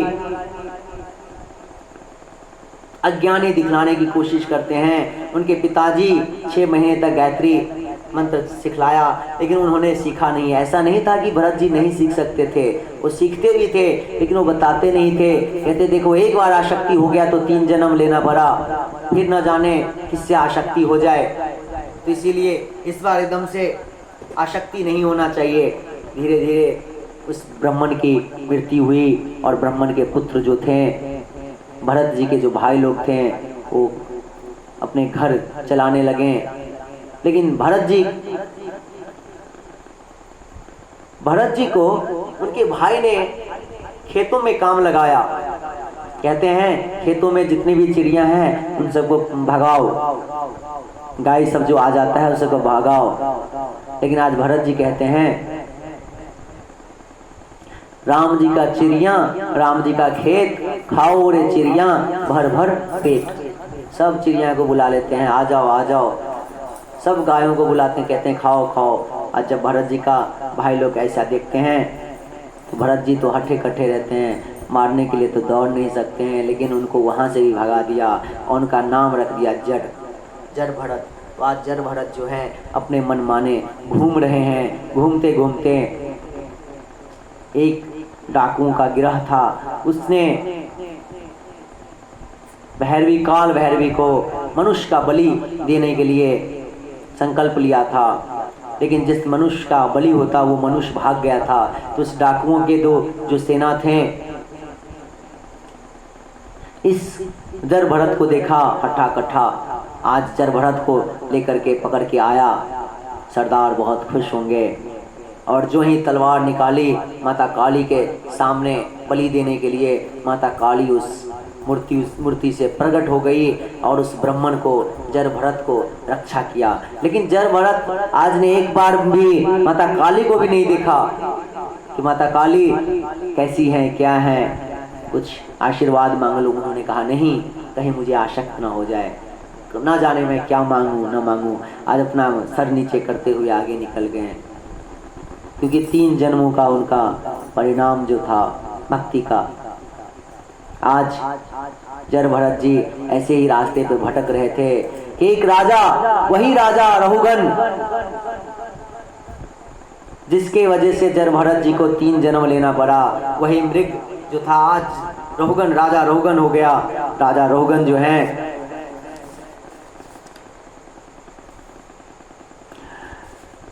राजा रहुगन कहीं जाने वाले रहते हैं भगवान की सत्संग करने के लिए, कपिल देव के पास जाने रहते हैं, दत्तात्रेय जी के पास जाते रहते हैं।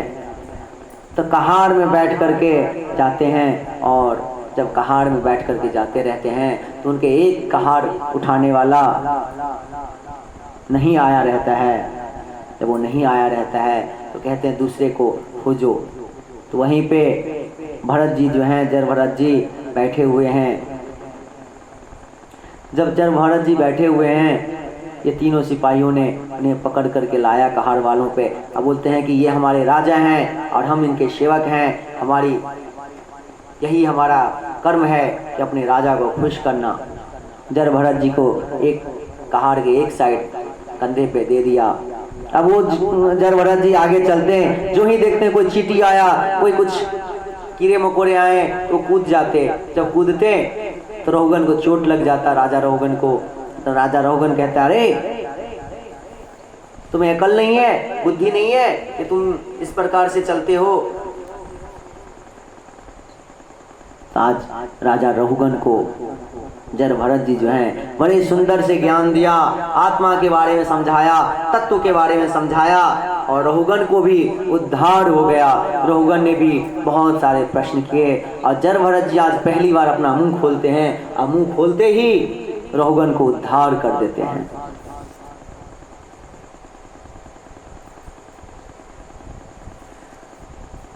जड़ भरत जी कहते हैं रहुगन को, देखो भगवान हरि की भक्ति ही और सद्गुरु के सत्संग और सद्गुरु के चरणों की उपासना ही हमें सारा का सारा मोह दूर हो जाता है, मोह दूर कर देता है। तो इसीलिए सद्गुरु के चरणों की भक्ति करो, संसार बंधन से मुक्त होने का एक सरल उपाय है। मैं भी जो था अहमपुरा भरतो नाम राजा, मैं भी पूर्व जन्म में राजा भरत था, इसके वजह से मुझे देखो 3 जन्म लेना पड़ा है। बहुत सुंदर सुंदर व्याख्याएं करते हैं। रहुगन को आज ज्ञान हो गया, भक्ति मार्ग पे वो भी भगवान की भक्ति करने लगे। फिर राजा परीक्षित जो हैं सुखदेव जी से पूछते हैं, महाराज आपने बताया कि राजा प्रियव्रत ने 7 द्वीप बनाए थे सारे लोगों पर विजय प्राप्त करके, तो उनकी विस्तृत थोड़ा जानकारी दीजिए। आज सुखदेव जी भूगोल खगोल की बातें बताते हैं, बड़े जो भी 7 प्रकार के द्वीप हैं उन द्वीपों को बारे में बताते हैं, और अंतिम में धीरे धीरे दक्षिण के तरफ जो नरक हैं नरकों की भी व्याख्या करते हैं। जब नरकों की व्याख्या करने लगे तो ध्रुव जब नरकों की व्याख्या करने लगे तो परीक्षित महाराज जो हैं बड़े घबरा गए हैं। इनको ये जब अनेक प्रकार की 28 प्रकार का नरक है तो सुनते ही परीक्षित महाराज घबरा गए। तो महाराज कहते हैं और कुछ इसका उपाय तो होगा, क्योंकि इंसान तो कुछ ना कुछ अपने जीवन में गलत करते ही रहता है, उससे तो गलती होते ही रहता है। तो कहते हैं इसके ये एक उपाय है। अजामिलोपाख्यान इतिहास एक सुंदर है, बहुत अच्छा है। कानकुज कनौज देश में एक ब्राह्मण था, और बड़ा अच्छा आदमी था, वेद पढ़ता था, पूजा पाठ भी करता था, माता पिता का सेवा भी करता था। लेकिन एक दिन ऐसा आया कि उसकी आंखों के सामने जब वो जंगल गया पुष्प तोड़ने के लिए तो उसने देखा वेश्यावृत्ति हो रहा है। वो वेश्यावृत्ति में धीरे धीरे मग्न होने लगा। उस वेश्या को अपने घर ले आया और माता पिता को छोड़ करके उस वेश्या के साथ रहने लगा। भगवान के आशीर्वाद से उसी कनौज गांव में कुछ साधु जो थे रात्रि वास करने के लिए आए थे। तो बच्चों से पूछते हैं कि यहाँ पे कोई भक्त है, भगवान का भक्त रहता है। तो बच्चों ने कह दिया हाँ, अजामिल जो है बड़ा भक्त है, जाइए उसके पास। बच्चों ने तो कटाक्ष किया था। आज ये अजामिल के घर पे आ गया और कहते हैं भिक्षाम देहि, भिक्षा दे दो। तो अजामिल की पत्नी आती है, कहती अरे भिक्षा लेने यहाँ आए हो? तो कहते हमें पता चला है कि यहाँ पे बहुत ही भक्त लोग रहते हैं, धर्मनिष्ठ लोग रहते हैं। तो आज अजामिल की पत्नी कहती अरे यहाँ पे कोई धर्मात्मा नहीं है, यहाँ पे तो अजामिल पापियों का राजा है, पापी है। वो कहीं आ गया तो आपको देने के बदले में आपके हाथ में जो है ये कमंडल वगैरह तो वो भी आपसे कहीं ना छीन ले, आप यहाँ से चले जाओ। कहते नहीं, मैं यदि आ गया तो आज यहीं पे रुकूंगा। साधु महात्मा आज वहीं पे रुके, उन्होंने अपने घर से चावल दिया। आज साधु महात्मा अपना प्रसादी बनाए, भगवान को भोग लगाए, स्वयं भी पाए और अजामिल की पत्नी को भी दिया। उसी समय अजामिल आ गया, कहते ये लाल लंगोट वाले कहाँ से आ गए? अजामिल में एक कमी था कि वो अपनी पत्नी से डरता था। अजामिल की पत्नी ने उसे आंख का इशारा किया, रहने दो। तो आज रहने लगे, रहने दिए। फिर सुबह के दिन जाने लगा तो कहते हैं मेरी एक बात मानो। तो कहते क्या बात मानो? अजामिल कहता अभी तक यदि आप जीवित हो यहाँ पे तो वही सबसे बड़ी बात है, आपकी मैं क्या सुनूं? तो अजामिल को कहते हैं साधु जाओ अपनी पत्नी को बुलाओ। उनकी पत्नी आती है, कहती हैं सुनो पुत्री, एक मुझे कुछ कहना है तो उसके लिए तुम हाँ बोलो। तो कहते हैं कि ठीक है, हाँ बोलिए, क्या जो मेरे से हो पाए मैं करूं। तो कहते हैं मुझे एक चीज चाहिए। तो कहते हैं मांगिए क्या चाहिए? तो कहते हैं तुम गर्भवती हो, तुम्हारे गर्भ में जो बालक हैं वो जब जन्म ले बच्चा तो उसका नाम तुम नारायण रखना। तो कहते हैं यही चाहिए, ठीक है मैं यही कर दूं। बच्चा फिर जन्म लिया तो उसका नाम नारायण रखा गया। धीरे धीरे समय के साथ अजामिल अपने पुत्र, छोटे पुत्र, ऐसे 10 पुत्र थे, उसमें से सबसे छोटा नारायण के साथ उनका बड़ा मोह था, प्रेम था।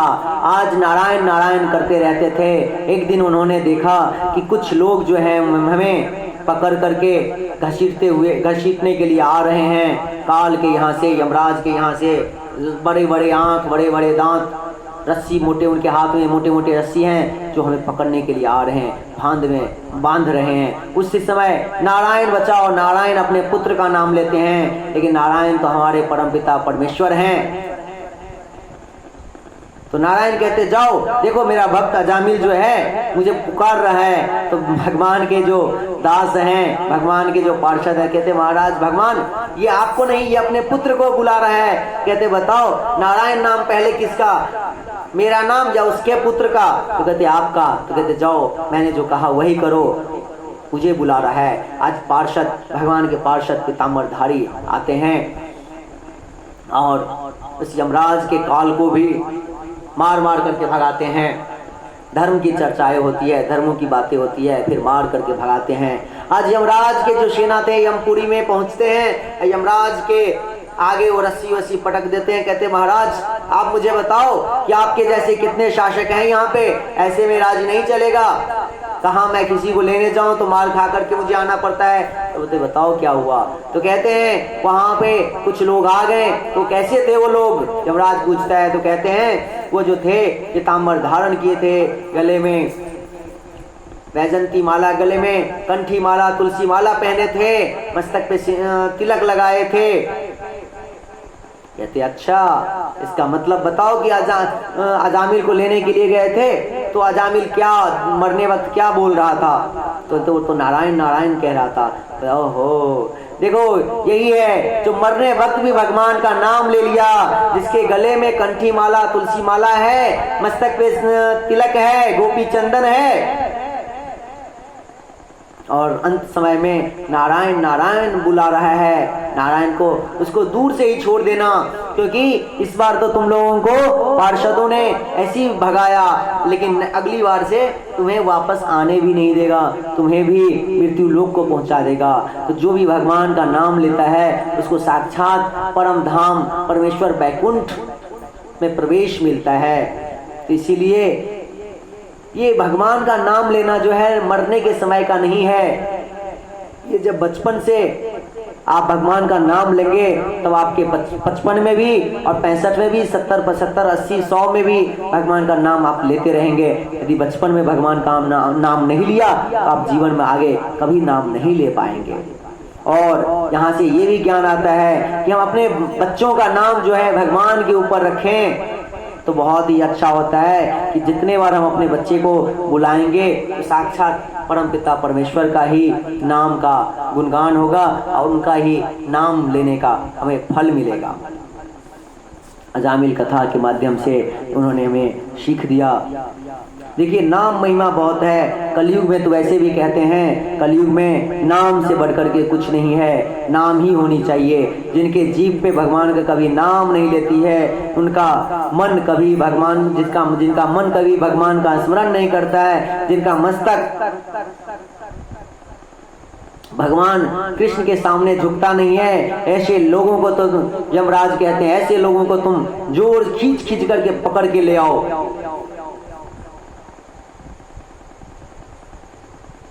जहाँ भी भगवान के नाम का गान होता है, नाम संकीर्तन होता है, भगवान के भागवत कथा होता है, भगवान की लीलाओं का कथा होता है, वहाँ पे साक्षात भागवत धर्म के रहस्य जो जानते हैं स्वयंभव मनु, प्रहलाद जी, नारद जी, शंभु, सनत कुमार, कपिल, जनक, भीष्म, बलि, वेद व्यास, सुखदेव जी महाराज, सूत जी, शौनक जी, प्रहलाद जी, ध्रुव जी महाराज, उद्धव जी महाराज, अर्जुन स्वयं प्रकट हो जाते हैं। सब देव देवी, गंगा मैया, यमुना मैया सब प्रकट हो जाते हैं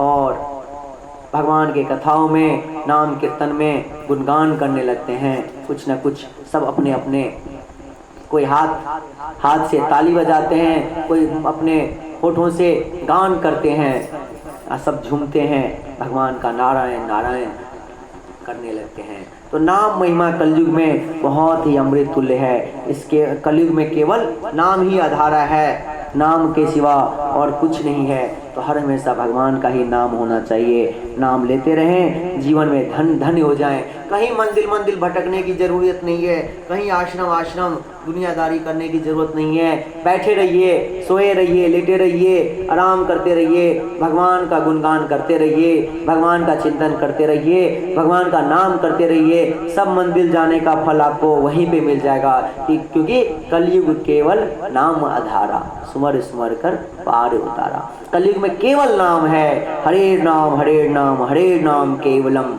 इसीलिए हरि के नाम के सिवा इस संसार में कुछ नहीं है। हरि का नाम ही आप लेते रहिए।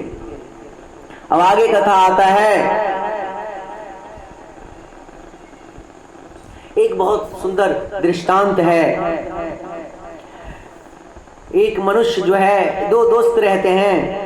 एक दोस्त भगवान का भक्त होता है और दूसरा दोस्त जो है बहुत ही पापी होता है, कभी भी भगवान का नाम नहीं लेता है। तो एक जो सदगति दोस्त, भक्त दोस्त होते हैं, भक्त एक साधु महाराज को कहते हैं, महाराज ये जो मेरा मित्र है कभी भगवान का नाम नहीं लेता है, तो आप कुछ ऐसा कीजिए, कि एक बार भी भगवान का नाम ले ले।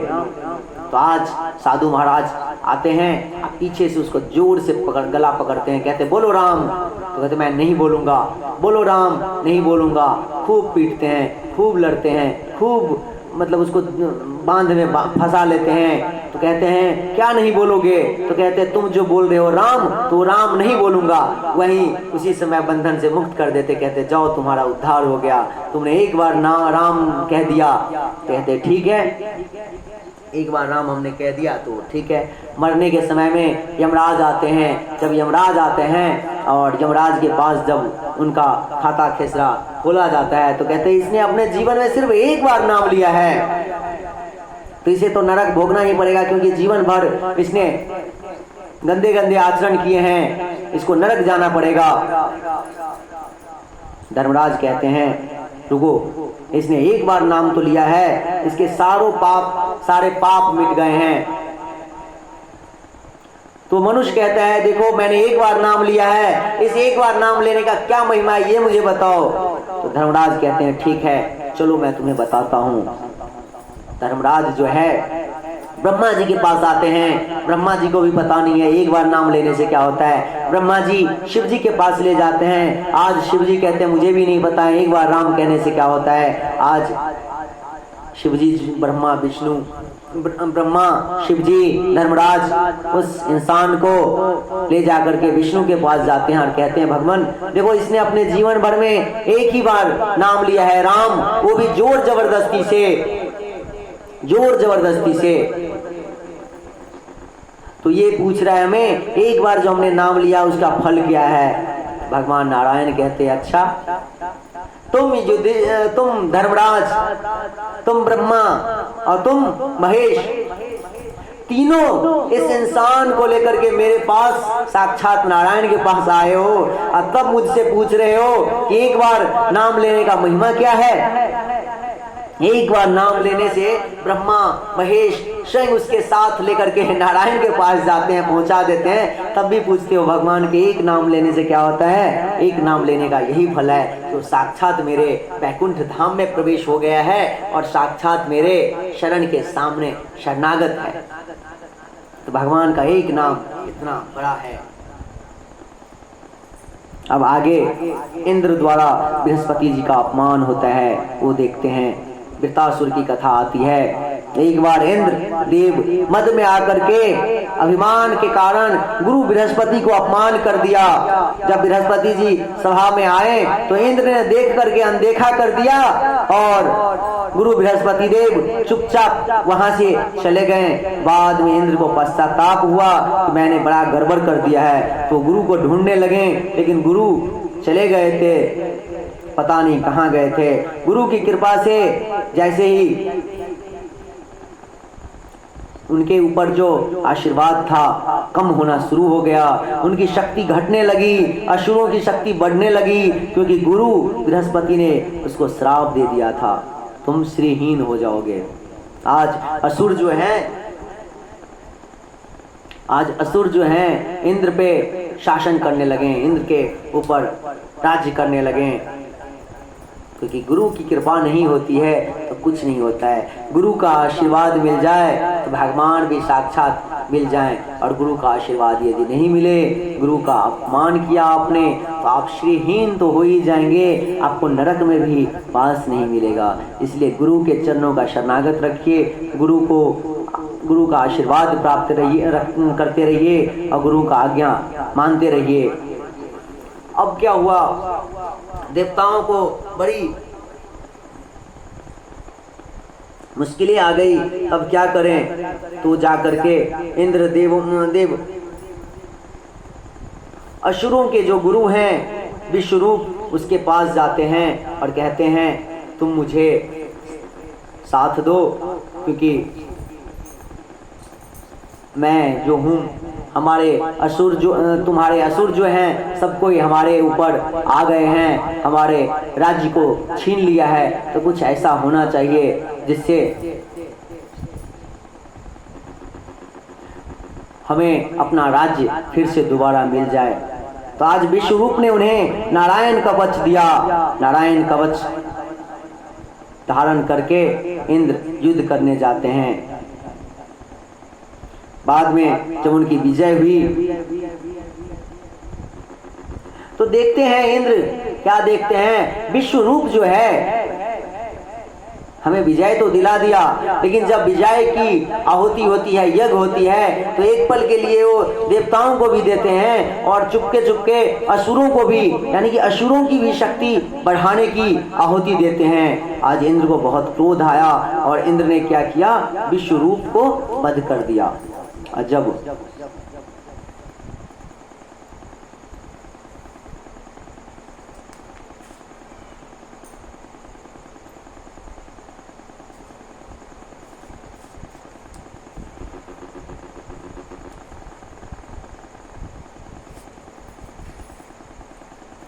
उसी समय जब विश्वरूप का वध कर दिया इंद्र ने, तो उनके विश्वरूप के पिता त्वष्टा को बड़ा गुस्सा आया और उन्होंने यज्ञ शुरू किया और यज्ञ में उन्होंने मंत्र पढ़ना शुरू किया कि इंद्र को मारने वाला मुझे संतान हो। लेकिन ऐसा हुआ कि मंत्र की अशुद्धि के कारण से इंद्र के हाथों मरने वाला मुझे पुत्र हो। आज इंद्र के हाथों से मरने वाला उस अग्नि कुंड से वृत्रासुर नाम का असुर उत्पन्न हुआ और वृत्रासुर के वध के लिए सब देवताओं जो हैं दधीचि ऋषि के पास जाते हैं उनकी अस्थियां मांगने के लिए। सब देवता कहते हैं, सब देवता इंद्र के साथ दधीचि ऋषि के पास आते हैं और कहते हैं, भगवान असुर जो हैं हमारे घर पर हमला कर दिया है, इसके लिए वृत्रासुर को मारने के लिए मुझे आपका अस्थि का ब्रज बनाना है। तो दधीचि ऋषि कहते हैं कि देखो, किसी को मरना जानबूझ करके मरना हो तो बड़ा कष्ट होता है। मैं हड्डी तो तभी दे पाऊंगा, अपनी अस्थि तो तभी दे पाऊंगा जब मेरी मृत्यु होगी। तो आज इंद्रदेव सबको भगवान साधु महात्मा ऋषि दधीचि ऋषि के चरणों में प्रणाम करते हैं, शरणागत लेते हैं और कहते हैं, भगवान साधु महात्मा का तो यही रहता है मन कि कब मैं देवताओं के लिए किसी की सहायता करूं, किसी की सेवा में आ जाऊं। आज हम पर कृपा कीजिए। दधीचि ऋषि ने योगासन के द्वारा अपने शरीर में अग्नि उत्पन्न किया और अपने अस्थि को उनको दे दिया और उसी अस्थि से ब्रज बनाया गया और उसी से वृत्रासुर को युद्ध करने के लिए आते हैं। और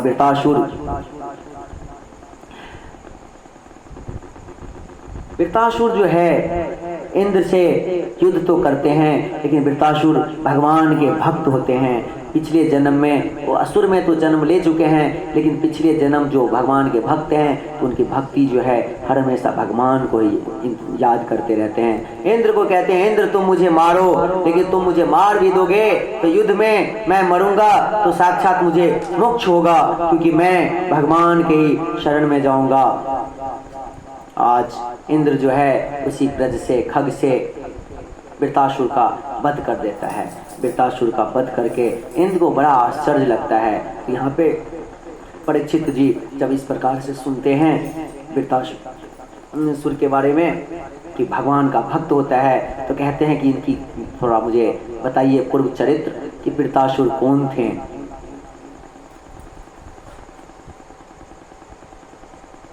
तो आज उनकी पूर्व कथा बताते हैं कि पूर्व जन्म में राजा चित्रकेतु था, वही तप के द्वारा विद्याधर बनकर के विचरण करता हुआ एक दिन कैलाश पर्वत पर पहुंच गया और उसने देखा कि माता पार्वती शिव जी को गोद में लिए हुए हैं, अनेक ऋषि हैं, मुनि हैं वहां पे। चित्रकेतु को भगवान शंकर को देख करके हंसी आ गई। देखिए भगवान शंकर को देख करके हंसी आ गई। उन्होंने चित्रकेतु कहते हैं कि हैं तो ज्ञानों के देवता, वैष्णवों के आचार्य, लेकिन धर्मों के आचार्य हैं, लेकिन उन्हें स्वयं ज्ञान नहीं है। ऋषियों के साथ अपनी पत्नी के गोद में बैठे हैं। ये सुनकर पार्वती जी को बहुत क्रोध आया और उसी समय उन्होंने श्राप दे दिया। उसने कहा असुर बन जाओ। आज वृत्रासुर जो है, चित्रकेतु जो है, माता पार्वती से प्रार्थना करता है मुझे माफ कर दीजिए। तो कहते नहीं, असुर तो बनना ही पड़ेगा। तो कहते असुर बनने के लिए मैं तैयार हूँ, लेकिन इतना कृपा कीजिए मुझ पर कि मैं जब भी मरूं तो भगवान का ही ध्यान करते हुए मरूं। तो वही आज चित्रकेतु जो है, चित्रकेतु भगवान का स्मरण करता है और वही वृत्तासुर बन करके भगवान का स्मरण करते हुए युद्ध में अपना शरीर समाप्त करता है।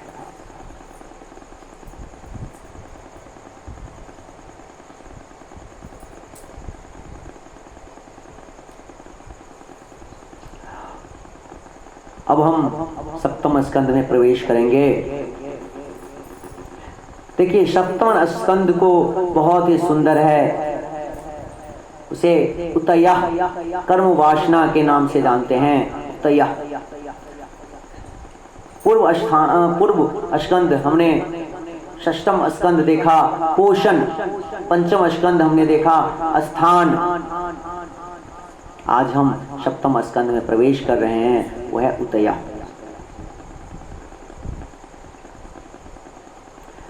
कहते कश्यप ऋषि की पत्नी दिति और अदिति।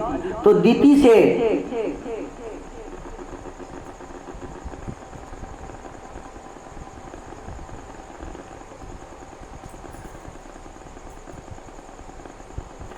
से हिरण्याक्ष और हिरण्यकश्यपु की जन्म होता है, क्योंकि हिरण्याक्ष का पहले ही हमने देखा है, बड़ा भगवान उसे वध करते हैं। और हिरण्यकश्यपु जो है बड़े भाई हैं।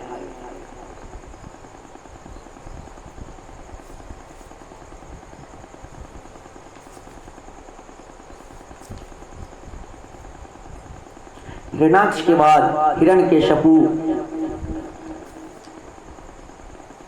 और ब्रह्मा जी की तपस्या करने लगते हैं, तपस्या करने जाते हैं। तो ऐसा करते हैं,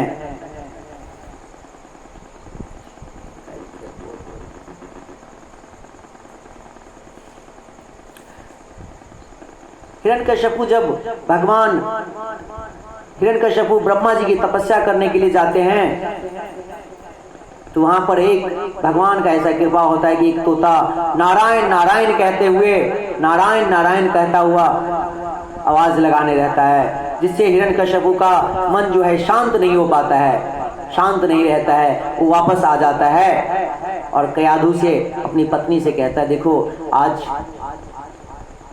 मैं तपस्या नहीं कर पाया। कयाधु कहती, आप तपस्या करने गए थे लेकिन वापस लौट आए। कहते, हाँ, एक जो तोता था वो बार बार नारायण नारायण बोलता था। कयाधु तो भगवान की भक्ति में मग्न थी, लेकिन असुर योनि में जन्म ले ली थी, असुर योनि में उनका विवाह हो गया था, इसीलिए अपने पति के साथ तो रहना है, तो दिखावे के लिए उन्होंने असुर जैसा ही व्यवहार करती, लेकिन अंदर से तो भगवत निष्ठ थी। आज कयाधु जो हैं बार बार हिरण्यकश्यपु को कहते हैं कि क्या बोला उसने, तोता ने क्या बोला, तो नारायण नारायण कहते हुए उसने, कयाधु ने 108 बार नारायण का नाम जप करवा लिया। और उसी रात कयाधु जो है गर्भवती हो गई।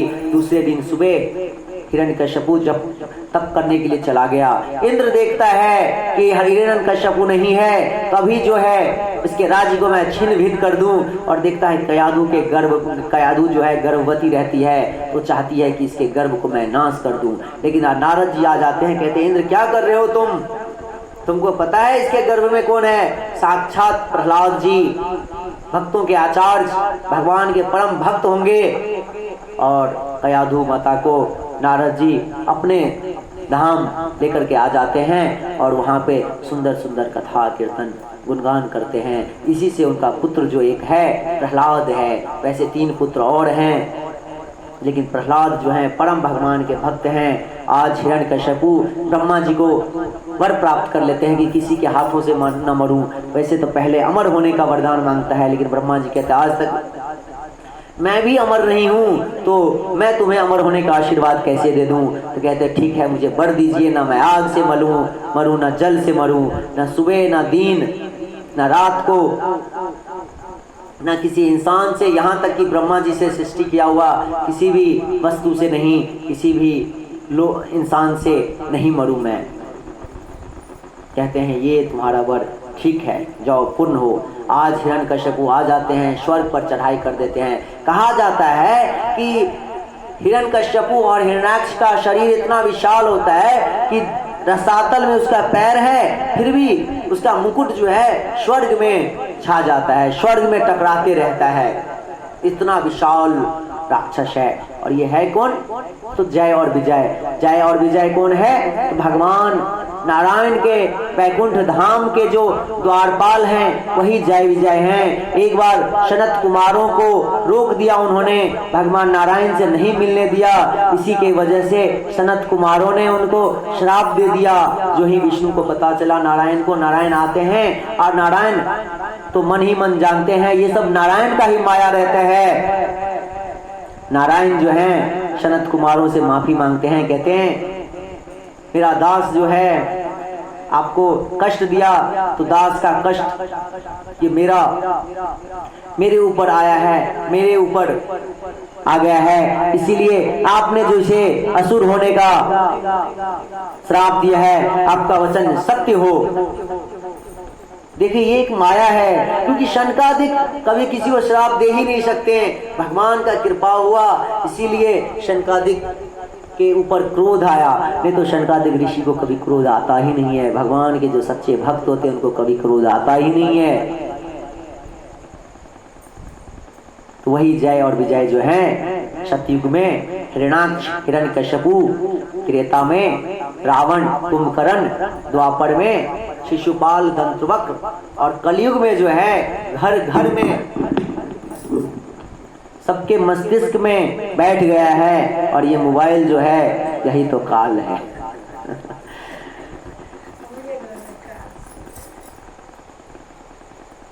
आज हिरण्यकश्यपु आ जाता है, अपने राज्य को संभालता है और स्वर्ग पर विजय प्राप्त करता है, हर जगह छिन्न भिन्न कर देता है। इधर उनके पुत्र जो रहते हैं प्रहलाद जी, हर जगह तो हिरण्यकश्यपु की जय, हिरण्यकश्यपु की जय होता रहता है। उनके पुत्र जो है विद्यालय जाते रहते हैं, गांव के पड़ोस में ही, राज्य में ही विद्यालय जब जाते आते हैं तो रास्ते में देखते हैं एक चिमनी का काम चलता रहता है, कुम्हार का घर रहता है। वो मटकी को पकाने के लिए आगों में डाल देता है। जब आग डालता है मटकी को, उसकी पत्नी उधर से जोर जोर से रोने लगती है। तो कहती क्या हुआ?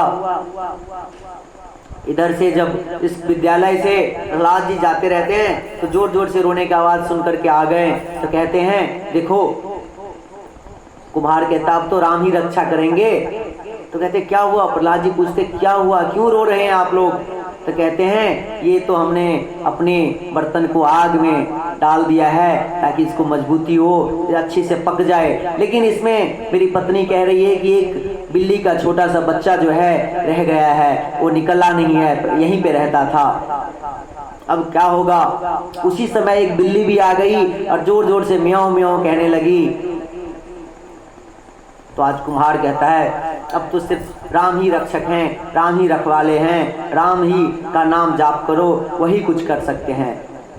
तो प्रहलाद जी कहते सुनो, राम का नाम कुछ नहीं होगा, मेरे पिताजी का नाम लो, क्योंकि उनको उतना ही ज्ञान दिया गया था उस समय। कहते नहीं, तुम्हारे पिताजी सिर्फ हमें राज्य में खाना पीना दे सकते हैं, लेकिन किसी का जीवन जो है साक्षात भगवान परमपिता परमेश्वर श्री राम ही बचा सकते हैं। तो कहते अच्छा ऐसी बात है, तो देखते हैं हम। बच्चा था प्रहलाद जी, उनको तो स्कूल में विद्यालय में यही सिखलाया जाता है कि हिरण्यकश्यपु की जाए, हिरण्यकश्यपु की जाए, वही सीख रहे थे। लेकिन आज देखते हैं, कहते हैं कि देखता हूं मैं भगवान कौन है असली भगवान। आज जब दूसरा दिन ऐसा हुआ कि जो मटके घड़ा वगैरह एक एक महीने में पकता था, वो आज रातों रात पक गया। और जिस घड़े में वो बिल्ली का छोटा सा बच्चा था, वो घड़ा जो है आज पका नहीं, वो कच्चा ही रह गया, वहां तक आग भी नहीं पहुंच पाया था। आज जब प्रहलाद जी आते हैं बड़ा आश्चर्य लगता है। आज इनको पता चला सही में भगवान मेरे पिता नहीं, भगवान तो परम पिता परमेश्वर श्री कृष्ण हैं, नारायण हैं, श्री राम हैं। तो आज से उसने भगवान का नाम जाप करना शुरू कर दिया। अब धीरे धीरे सब असुरों को पता चला, अरे ये तो भगवान का नाम लेता ही नहीं, हमारे भगवान हिरण्यकश्यपु का नाम नहीं लेता, ये तो किसी और भगवान का नाम लेता है। तो देखिए प्रहलाद का अर्थ पहले हम समझ लेते हैं। प्रहलाद का जो अर्थ है, प्रहलाद माने आनंद, हर चीज में आनंद प्राप्त करता हो उसे प्रहलाद कहते हैं। प्रकृष्ट हलाद यश्य, जिसका आनंद जो है बहुत उच्च कोटि का है, उसको प्रहलाद कहते हैं। जो स्वयं को भी आनंद रहे और दूसरे को भी आनंद करता रहे, इसी को प्रहलाद कहते हैं। और प्रहलाद के अंदर कैसा गुण था? तो ब्राह्मण्य, वे ब्राह्मणों के समान, एक समान ब्राह्मणों के साथ रहने वाला स्वभाव था। शील संपन्न, उनका शील था, बहुत संपन्न था, ऊंचे स्तर पर उनका चरित्र बहुत शीलवान था, चरित्रवान था, उनका व्यवहार बहुत अच्छा था, भाव बहुत श्रेष्ठ था, सत्य संध्या,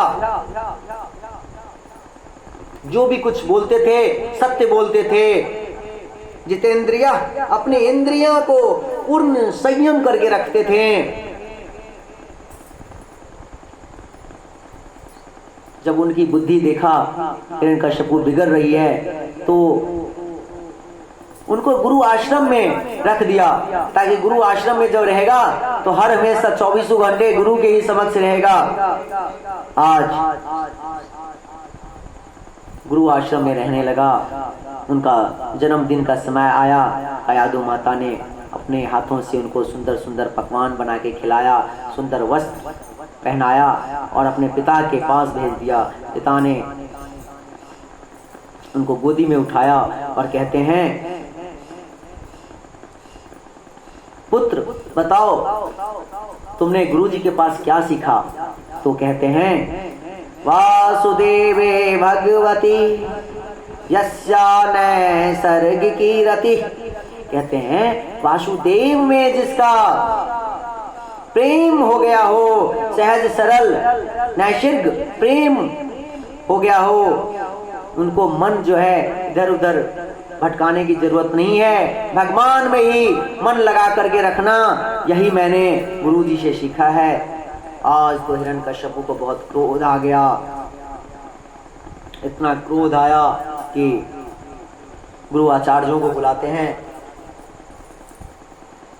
षंड और अड़मक दो गुरु आचार्य थे। कहते हैं, महाराज मैंने इन बच्चों को, इन प्रहलाद को ये सब नहीं सिखलाया है, जरूर मेरे आश्रम में कुछ बच्चे होंगे उन्होंने ये सिखलाया होगा, मैं आज ही देखता हूँ, एक बार मुझे और मौका दीजिए। कहते ठीक है। आज फिर से कुछ समय तक प्रहलाद जी बड़े अच्छे से आनंद से रहें, फिर अपने घर पे जाते हैं। हिरण्यकश्यपु पुत्र को गोदी में लेता है, कहते बेटा अब तुमने क्या सीखा?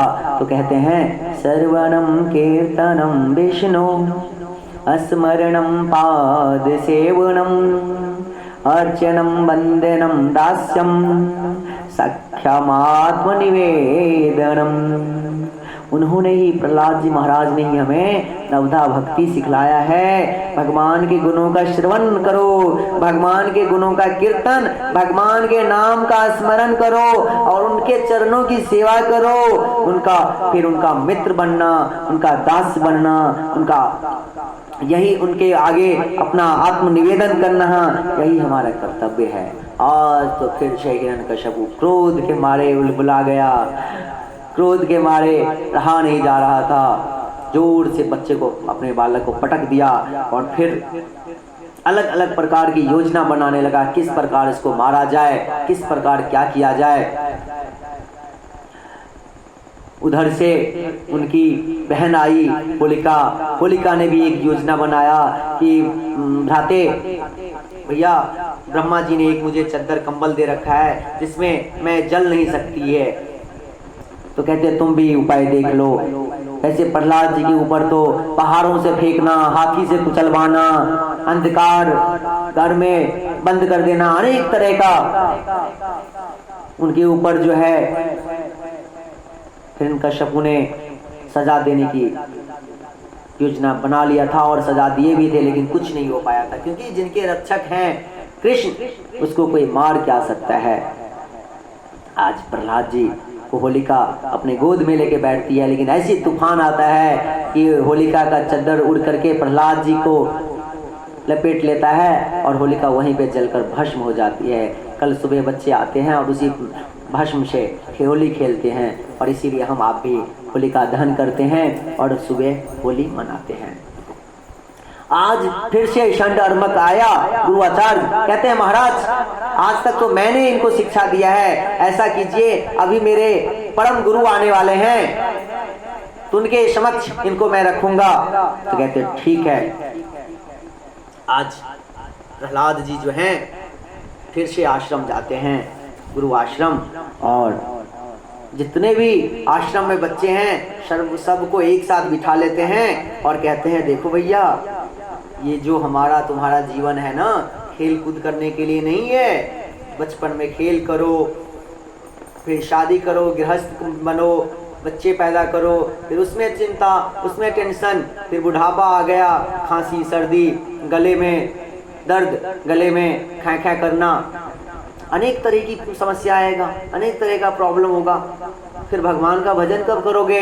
तो सच्चा समय यही है, कुमारा अवस्था में ही भगवान का भजन होता है। तो सब कोई मिलके नाम संकीर्तन करते हैं। तो आज नाम संकीर्तन करने लगे।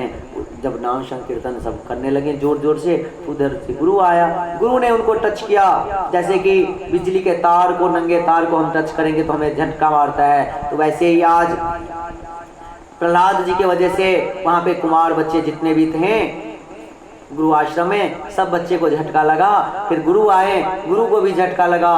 फिर हिरण्यकश्यप ने भेजा कि जाओ साधु, जाओ सेना, वहाँ पे देखो किसका नाम गुणगान हो रहा है इतने जोर जोर से। जब सेना आया तो उसको भी झटका लगा, उसने भी टच किया, उसको भी झटका लगा, उसने भी राम राम करने लगे, हरि कीर्तन करने लगे। अब हिरण्यकश्यप स्वयं आया और कहते हैं रुक जाओ, सब कोई शांत हो गया। कहते हैं कहाँ है तुम्हारा भगवान? तो कहते हैं तस्मात् सर्वेषु भूतेषु दयाम कुरुत सौहृदम्। भगवान जो हैं हमारे हृदय में बैठे हैं, भगवान जो हैं आपके हृदय में बैठे हैं, भगवान जो है कण कण में बैठे हैं। अनेक तरह की कथा तो हम लोग जानते ही हैं, सुंदर से। तो सीख की बात होती है, छोटे छोटे सीख हमें सीखना चाहिए। तो कथा के माध्यम से ही हम नया सीख करेंगे, सीख पाएंगे और उस पर चिंतन करेंगे। तो भगवान जो है कण कण में विराजमान है। तो कहते हैं हिरण्यकश्यपु, क्या इस खंबे में भी भगवान है? तो आज बिना झिझक के ही देखिए, विश्वास कितना बड़ा चीज है। आज प्रहलाद कहता है हाँ, इस खंबे में भी हमारा भगवान है, नारायण है। आज हिरण्यकश्यप एक गदा प्रहार करता है खंबे से, और खंबा से कौन प्रकट होते हैं? नरसिंह भगवान प्रकट होते हैं। बोलिए नरसिंह भगवान की जय। नरसिंह भगवान जब प्रकट होते हैं, एकदम से गुस्से क्रोध से अग्नि ज्वाला उनका होता रहता है। आज हिरण्यकश्यप के साथ युद्ध होता है, और युद्ध के साथ हिरण्यकश्यप के कहते हैं अपना तू वरदान याद कर ले, क्या सब मांगा था। न दिन न रात, देखो संध्या का समय है, न घर में न बाहर में, देखो द्वार पे है। न तुमने बोला था 12 महीने में, देखो ये पुरुषोत्तम मास है। और बताओ, तो कहते हैं तुमने बोला था कि ब्रह्मा के हाथों से, ब्रह्मा के रचना से कोई भी हमें न मार सके। तो देखो ब्रह्मा की रचना मैं करता हूँ, ब्रह्मा मेरा नहीं रचना करता है। सब जब उसका जितने भी वर थे उन्होंने सामने मिलवा दिया। उसी समय नरसिंह भगवान उनके पेट में जोर से अपने नाखूनों से निकालते हैं और पूरे अत्री निकाल करके पहन लेते हैं, अत्री माला पहन लेते हैं। बोलिए नरसिंह भगवान की जय। क्रोध के मारे तिल मिलाते रहते हैं। आज सब देवता माता लक्ष्मी को थाली में आरती का थाली लेकर के आगे बढ़ाते हैं, लेकिन माता लक्ष्मी के भी हाथ से थाली गिर जाता है। उसके बाद सब कोई ब्रह्मा जी वही प्रहलाद जी को आगे भेजते हैं, और प्रहलाद जी जो हैं बड़े आनंद से भगवान के चरणों में आरती उतारते हैं। और नरसिंह भगवान जो हैं प्रहलाद जी को अपने गोद में लेते हैं और बड़े प्यार से दाढ़ी को ऐसे ऐसे सहलाते रहते हैं। तो कहते हैं देखो तुम्हें क्रोध नहीं आया? तो कहते नहीं मुझे, तुम्हें डर नहीं। नरसिंह भगवान कहते हैं पुत्र बताओ तुम्हें डर नहीं लगा मुझसे? तो कहते नहीं, अपने पिता से किसी को डर लगेगा क्या? अपने पिता से किसी को डर नहीं लगता है, चाहे वो कैसा भी खतरनाक मुखरा बना ले, लेकिन पिता से कभी पुत्र जो हैं डरते नहीं हैं। और न पिता जो हैं दिल से अपने पुत्र को कभी डराते हैं। और बड़े प्यार से आज प्रहलाद जी जो हैं नरसिंह भगवान का जो बड़े बड़े दाढ़ी वगैरह है उसमें हाथ ऐसे ऐसे फैला रहे हैं और फिर प्रहलाद जी को कहते हैं, पुत्र मुझे माफ़ करो, बहुत परीक्षा ले ली मैंने तुम्हें, अब बहुत देर हो गई मुझे आने में, इतने में तुम्हारे पिता हिरण्यकश्यपु ने तुम्हें बहुत सताया, तो अब मांगो, अब मैं तुम्हारे सामने आ गया हूँ, तुम्हें क्या चाहिए? कहते भगवान मुझे तो कुछ नहीं चाहिए। बार बार आग्रह करने पर भी जब प्रहलाद जी कुछ नहीं मांगते हैं, यही है निष्काम भक्ति। प्रहलाद जी ने ही मुझे नवदा भक्ति सिखलाया, प्रहलाद जी ने ही मुझे कण कण में भगवान है इसका विश्वास दिलाया, प्रहलाद जी ने ही हमें सिखलाया है कि भगवान जो हैं परम पिता परमेश्वर हैं, वो कुछ भी कर सकते हैं और उनका ही आशीर्वाद हमें लेना चाहिए, उनका ही नाम संकीर्तन हमें करना चाहिए। प्रहलाद जी ने हमें कण कण में भगवान का गुण सिखलाया है, कण कण में भगवान उपस्थित हैं ये हमें सिखलाया है। आज प्रहलाद जी ने ही हमें निष्काम भक्ति भी सिखलाया। भगवान सामने प्रकट हैं और कहते हैं हमें कुछ नहीं चाहिए, तो भैया कुछ नहीं चाहिए लेकिन मैं आ गया हूँ, कुछ तो लेना ही पड़ेगा। तो कहते हैं आप देना ही चाहते हैं तो मेरे पिता को मोक्ष दीजिए कि मेरे पिता ने आपके साथ बहुत गलत किया है। कहते हैं पुत्र, जिस घर में जिस कुल में तुम्हारा जैसा पुत्र हो, भक्त हो, उस कुल का 21 पीढ़ी तर जाता है। 10 के पहले, 10 के आने वाले और अभी के 11, उसके 3 लोग यानी कि ननिहाल, उसके अपने गांव, अपने कुल और ससुराल पक्ष, तीनों कुल जो है उद्धार हो जाता है। आज प्रहलाद जी को आशीर्वाद मिला, भगवान के शरण में रहने लगे। कहते हैं जाओ तुम राज्य करो, बहुत सुंदर से राज्य करने लगे।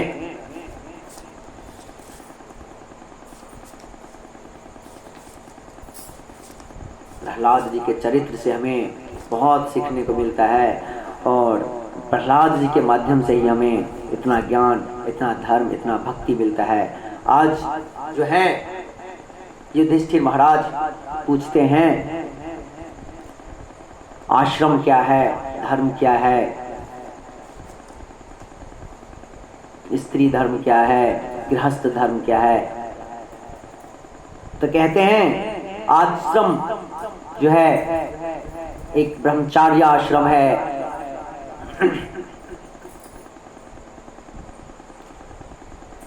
उसके बाद गृहस्थ आश्रम है, उसके बाद वानप्रस्थ आश्रम है, उसके बाद संन्यास आश्रम है। तो ब्रह्मचार्यों का ऐसा होना चाहिए, गुरुकुल में जब तक रहे शिक्षा प्राप्त करे, अपने जीवन को गुरु के अनुसार शिक्षा ला करके गुरु की भक्ति करे और जो मिले प्रसाद गुरु के आशीर्वाद से वही भोजन करें, वही प्रसाद ले, नहीं मिले तो उपवास रखें और अपने इंद्रियों को वश में करें। उसके बाद 25 वर्ष के बाद यदि वो गृहस्थ धर्म में जाना चाहता है तो गृहस्थ धर्म में जाए। गृहस्थ धर्म में जाने से अत्यधिक धन अर्जित न करे, सुख कमाने के चक्कर में पूरी जीवन को दुख न बना दे। कहते हैं साईं इतना दीजिए जामे कुटुंब समाज, मैं भी भूखा न रहूं, साधु भी भूखा न जाएं। यही सोच होनी चाहिए। गृहस्थ आश्रम में अपने माता पिता का सेवा करना चाहिए, अपने पुत्र पुत्री को सही मार्ग देना चाहिए और अपनी पति पत्नी को मेल मिलाप से रहना चाहिए और भगवान की भक्ति भजन कीर्तन करना चाहिए। उसके बाद आता है वानप्रस्थ। समय के अनुसार जब आपका पुत्र बड़ा हो गया है, आपका पुत्र अपना जिम्मेदारी उठा लिया है तो वानप्रस्थ जाना चाहिए, धर्म स्थान, भक्ति स्थान, भगवान का धाम जाना चाहिए, भगवान के धाम में रह करके भक्ति करनी चाहिए। उसके बाद संन्यास आश्रम पहुंचना चाहिए। संन्यास आश्रम क्या होता है? संन्यास आश्रम जो है सर्वे भूत सुवृक्षांतो नारायण पारायण। सन्यासी के लिए कोई आश्रय नहीं है, सिर्फ भगवान का ही आश्रय है। एक ही लक्ष्य होना चाहिए कि बस नारायण में मन लगा रहे, 24 के 24 घंटे नारायण में ही मन लगा रहे। कहीं पे ज़्यादा शिष्य नहीं बनाना चाहिए, कहीं भी 3 दिन से ज़्यादा रुकना नहीं चाहिए, 3 घर से ज़्यादा भिक्षा नहीं मांगना चाहिए और भगवान का हर पल भक्ति करनी चाहिए। यही है जीवन जीने का सही मार्ग।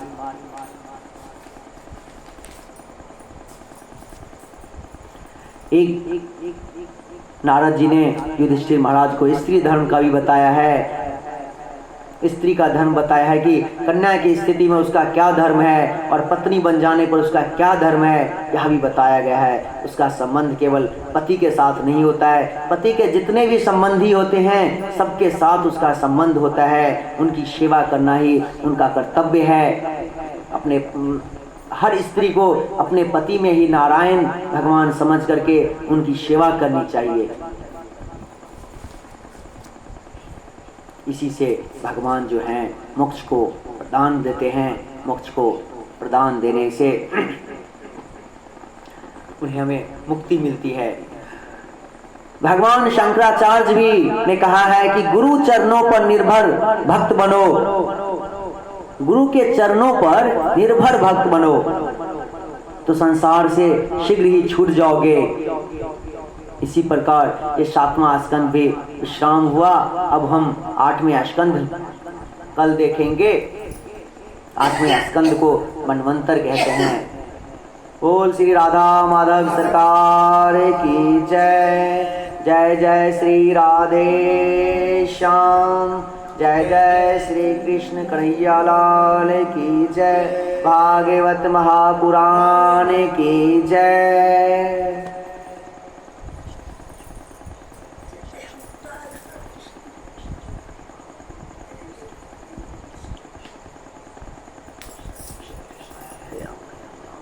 हरे